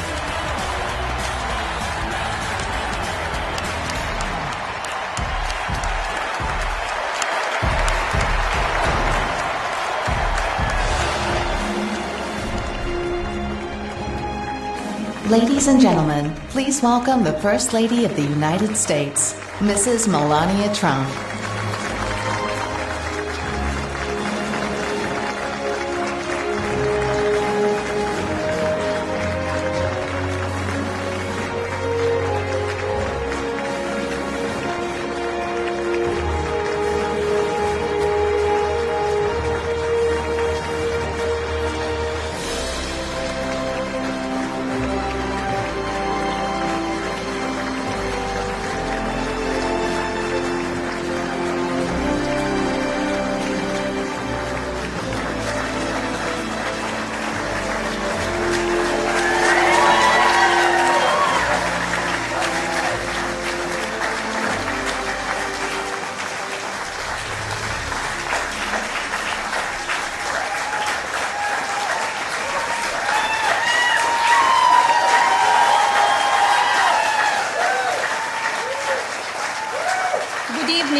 It seems like just yesterday that we were at our first convention, where my husband accepted the Republican nomination and then became our 45th President of the United States. Yet the energy and enthusiasm for who should lead this nation, it is real today as it was 4 years ago. I know I speak for my husband and the entire family when I say we have not forgotten the incredible people who were willing to take a chance on the businessmen who had never worked in politics. We know it was you who elected him to be Commander-in-Chief, and we know it is you who will carry us through again. We were humbled by the incredible support then, and we are still grateful today. I want to acknowledge the fact that since March, our lives have changed drastically. The invisible enemy, COVID-19, swept across our beautiful country and impacted all of us. My deepest sympathy goes out to everyone who has lost a loved one, and my prayers are with those who are ill or suffering. I know many people are anxious and some feel helpless. I want you to know you're not alone. My husband's administration will not stop fighting until there is an effective treatment or vaccine available to everyone. Donald will not rest until he has done all he can to take care of everyone impacted by this terrible pandemic. I want to extend my gratitude to all of the healthcare professionals, frontline workers, and teachers who stepped up in these difficult times. Despite the risk to yourselves and your own families, you put our country first, and my husband and I are grateful. I have been moved by the way Americans have come together in such an unfamiliar and often frightening situation. It is in times like this that we will look back and tell our grandchildren that through kindness and compassion, strength and determination, we were able to restore the promise of our future. Businesses stepped up and volunteers stepped in. People were eager to share ideas, resources, and support of all kinds with neighbors and strangers alike. It has been inspiring to see what the people of our great nation will do for one another, especially when we are at our most fragile. Speaking of strength and determination, we recently celebrated the 100-year anniversary of the passage of the 19th Amendment. Yesterday, on the North Lawn of the White House, we unveiled an exhibit dedicated to women's suffrage. The exhibit called on children from across the country to send art honoring the meaning of this important time in women's history. When I was judging the entries, I reflected on the impact of women's voices in our nation's story and how proud I will be to cast my vote again for Donald this November. We must make sure that women are heard and that the American dream continues to thrive. Growing up as a young child in Slovenia, which was under communist rule at the time, I always heard about an amazing place called America, a land that stood for freedom and opportunity. As I grew older, it became my goal to move to the United States and follow my dream of working in the fashion industry. My parents worked very hard to ensure our family could not only live and prosper in America, but also contribute to a nation that allows for people to arrive with a dream and make it reality. I want to take the moment to thank my mother and father for all they have done for our family. It is because of you that I'm standing here today.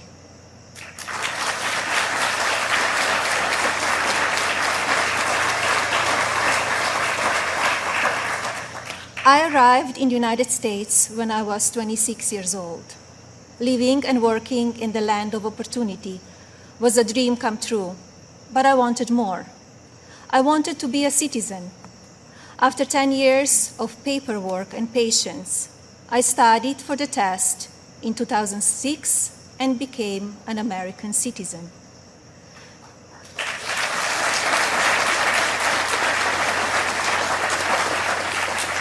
It is still one of the proudest moments in my life because with hard work and determination, I was able to achieve my own American dream. As an immigrant and a very independent woman, I understand what a privilege it is to live here and to enjoy the freedoms and opportunities that we have. As First Lady, I have been fortunate to see the American dream come true over and over again. I have met many inspiring women, children, parents, and families who have overcome life-changing issues that include addiction, homelessness, family members who are ill or have passed away, abuse of all kinds, and many other challenges that would make most people give up. the past 3.5 years have been unforgettable. There are no words to describe how honored, humbled, and fortunate I am to serve our nation as your First Lady. After many of the experiences I've had, I don't know if I can fully explain how many people I take home with me in my heart each day. From brave soldiers who give up so much so that we can be free, to children of all circumstances who I have met around the world. Thank you for inspiring me. It is my greatest honor to serve you. When I speak to members of the military, despite sacrificing time with their families, experience the fear of war or suffering loss, they have no regrets about serving our country. The same goes for their families and the families of first responders, who often watch their loved ones walk out the door, not sure if or when they will come home.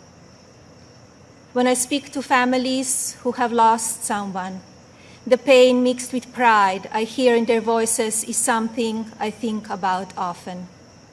So thank you to all who serve our country in the military and as first responders.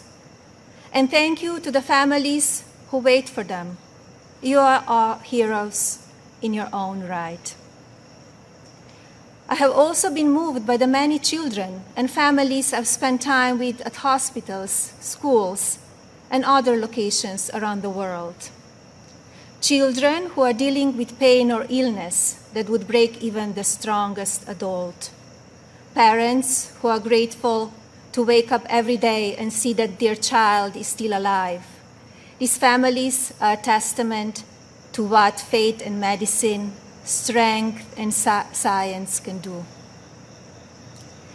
On my first international trip as First Lady, my husband and I visited places of great significance to the three major religions: Islam, Christianity, and Judaism. One special memory from that trip is of a young boy I had privilege of visiting while at Bambino Gesù Hospital in Rome, Italy. While there, I read the little boy a story and learned that he and his family had been waiting for a heart for a very long time, and he had a grim prognosis. His situation brought my staff and me to tears, and we spoke of a little else as we flew to Belgium for the next part of our trip. Upon landing just a few hours later, we learned that a heart had been donated and would be going to the little one. I think about him often, along with so many amazing and strong young patients across our own country. More profound and sadly unavoidable examples of our country's strength and character have occurred in the communities that have been impacted by natural disasters. Hurricanes, tornadoes, and flooding may show the ugly side of Mother Nature, but in their aftermath, they can show us a beautiful side of humanity. My husband and I have visited many places that have been affected by natural disaster, and we are deeply moved by the strength of the people who have lost everything and the kindness of neighbors and communities. The common thread in all of these challenging situations is the unwavering resolve to help one another. I recognize the stories I just told about people who survive extraordinary circumstances. But Donald and I are also inspired by the millions of Americans who wake up each day with a simple yet courageous goal of providing for their families and keeping them safe. You are the backbone of this country. You are the people who continue to make the United States of America what it is, and who have the incredible responsibility of preparing our future generations to leave everything even better than they found it. Just as you are fighting for your families my husband, our family, and the people in this administration are here fighting for you. No matter the amount of negative or false media headlines or attacks from the other side, Donald Trump has not and will not lose focus on you. He loves this country, and he knows how to get things done. As you have learned over the past 5 years, he is not a traditional politician. He doesn't just speak words. He demands action, and he gets results. The future of our country has always been very important to him, and it is something that I have always admired. In fact, it is to help ensure a better future for our next generation that I launched Be Best, my initiative to help children achieve their fullest potential. Be Best has one simple goal: teaching youth about the importance of their well-being, both mentally and physically. This also includes understanding online safety and the dangers of opioid and drug abuse. Through Be Best, my office and I have been able to highlight people, programs, and organizations that are doing extraordinary things in our country and around the world. I continue to believe that by shining a light on these positive examples, others across the country and globe will become inspired to do their part for our next generation. Helping children is not a political goal. It is our moral imperative. When I think back to a defining moment of Be Best, my mind goes to a trip I took to Africa.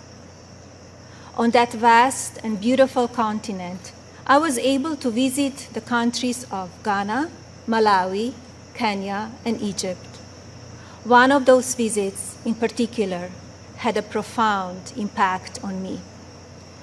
Ghana, on the coast of West Africa, was the first stop on my trip, and I experienced firsthand its warm people and their traditions. While there, I visited the Cape Coast Castle and learned more about the beginning of a cruel and often deadly journey in the era of the slave trade. I was horrified when I listened to the guide tell me so many inhumane stories, and I gained new perspectives. It is time in our history we must never forget, so that we can ensure that it never happens again. Like all of you, I have reflected on the racial unrest in our country. It is a harsh reality that we are not proud of parts of our history. I encourage people to focus on our future while still learning from our past.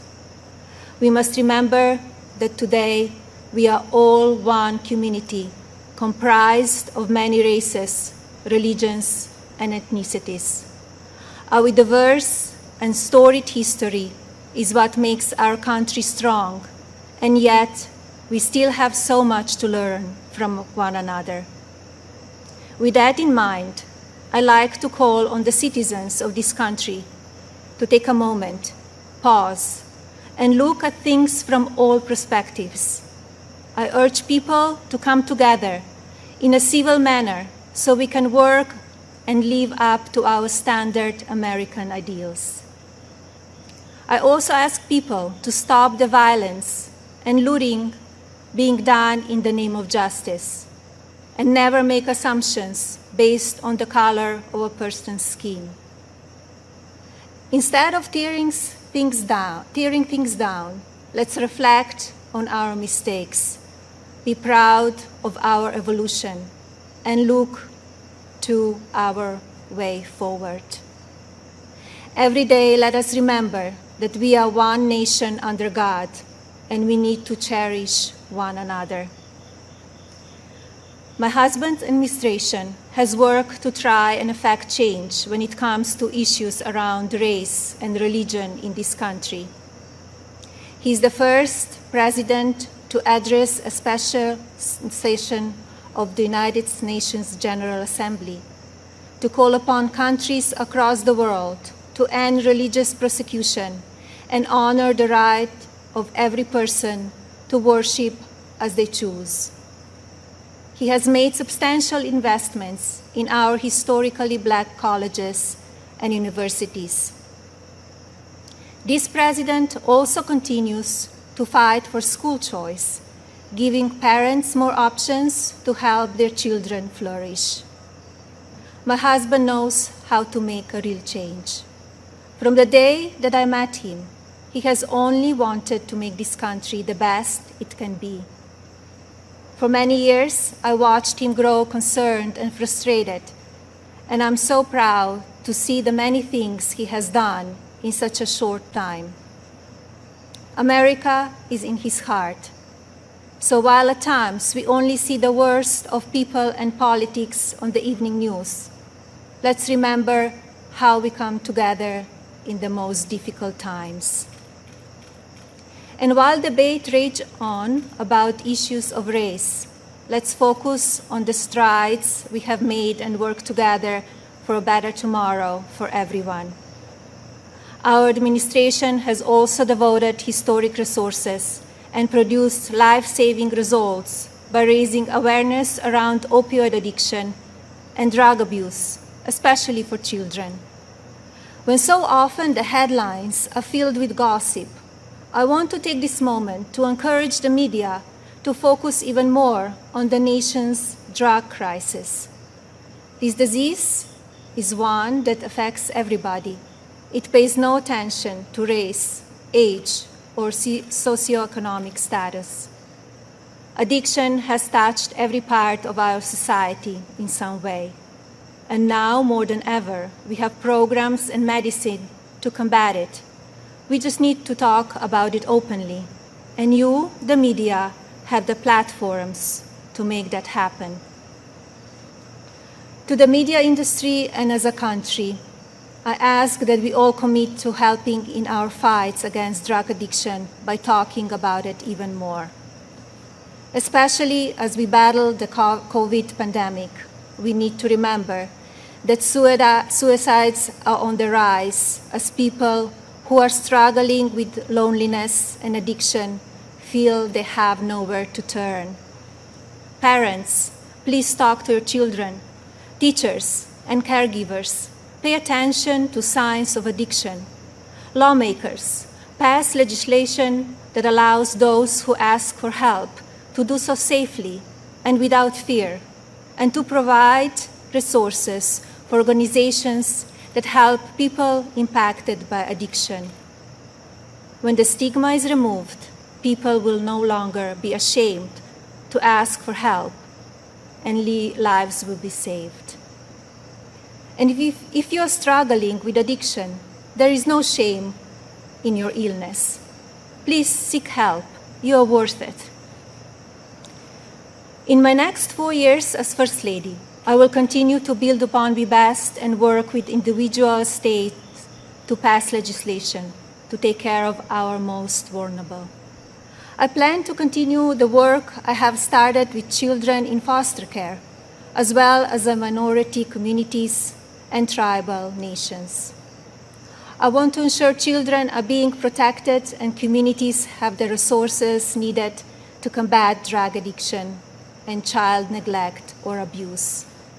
Like my husband and the administration, I will continue to encourage education that supports a child's individual needs.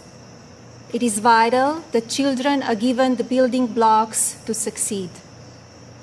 I also look forward to continue my work to restore the People's House, which is a lasting symbol of pride for our nation.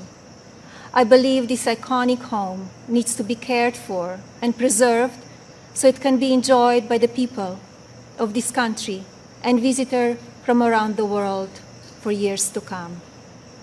I'm passionate about this beautiful house, the grounds, and all they represent. And now, I have a special message for the mothers of this country. This modern world is moving so fast, and our children face challenges that seem to change every few months. Just like me, I know many of you watch how mean and manipulative social media can be. And just like me, I'm sure many of you are looking for answers how to talk to your children about the downside of technology and their relationships with their peers. Like every parent in this country, I feel there are so many lessons to teach our son and responsibilities as his mother, but there are just not enough hours in the day to do it all. I remind myself that I'm more fortunate than most and still have days that I look for wisdom and strength to do the very best I can for him. To mothers and parents everywhere, you are warriors. In my husband, you have a president who will not stop fighting for you and your families. I see how hard he works each day and night, and despite the unprecedented attacks from the media and opposition, he will not give up. In fact, if you tell him he cannot be done, he just works harder. Donald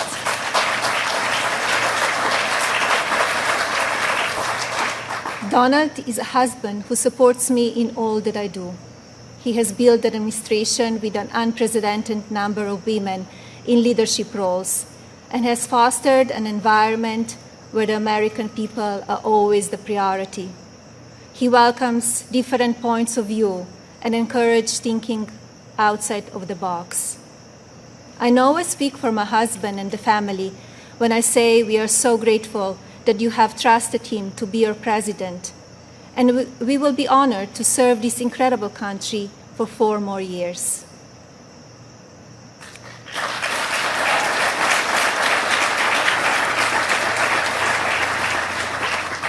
As you have heard this evening, I don't want to use this precious time attacking the other side, because as we saw last week, that kind of talk only serves to divide the country further. I'm here because we need my husband to be our president and commander-in-chief for 4 more years. He is what is best for our country. We all know Donald Trump makes no secrets about how he feels about things. Total honesty is what we as citizens deserve from our president. Whether you like it or not, you always know what he's thinking. And that is because he's an authentic person who loves this country and its people and wants to continue to make it better. Donald wants to keep your family safe. He wants to help your family succeed. He wants nothing more than for this country to prosper, and he doesn't waste time playing politics. Almost 4 years ago, we went into Election Day completely underestimated.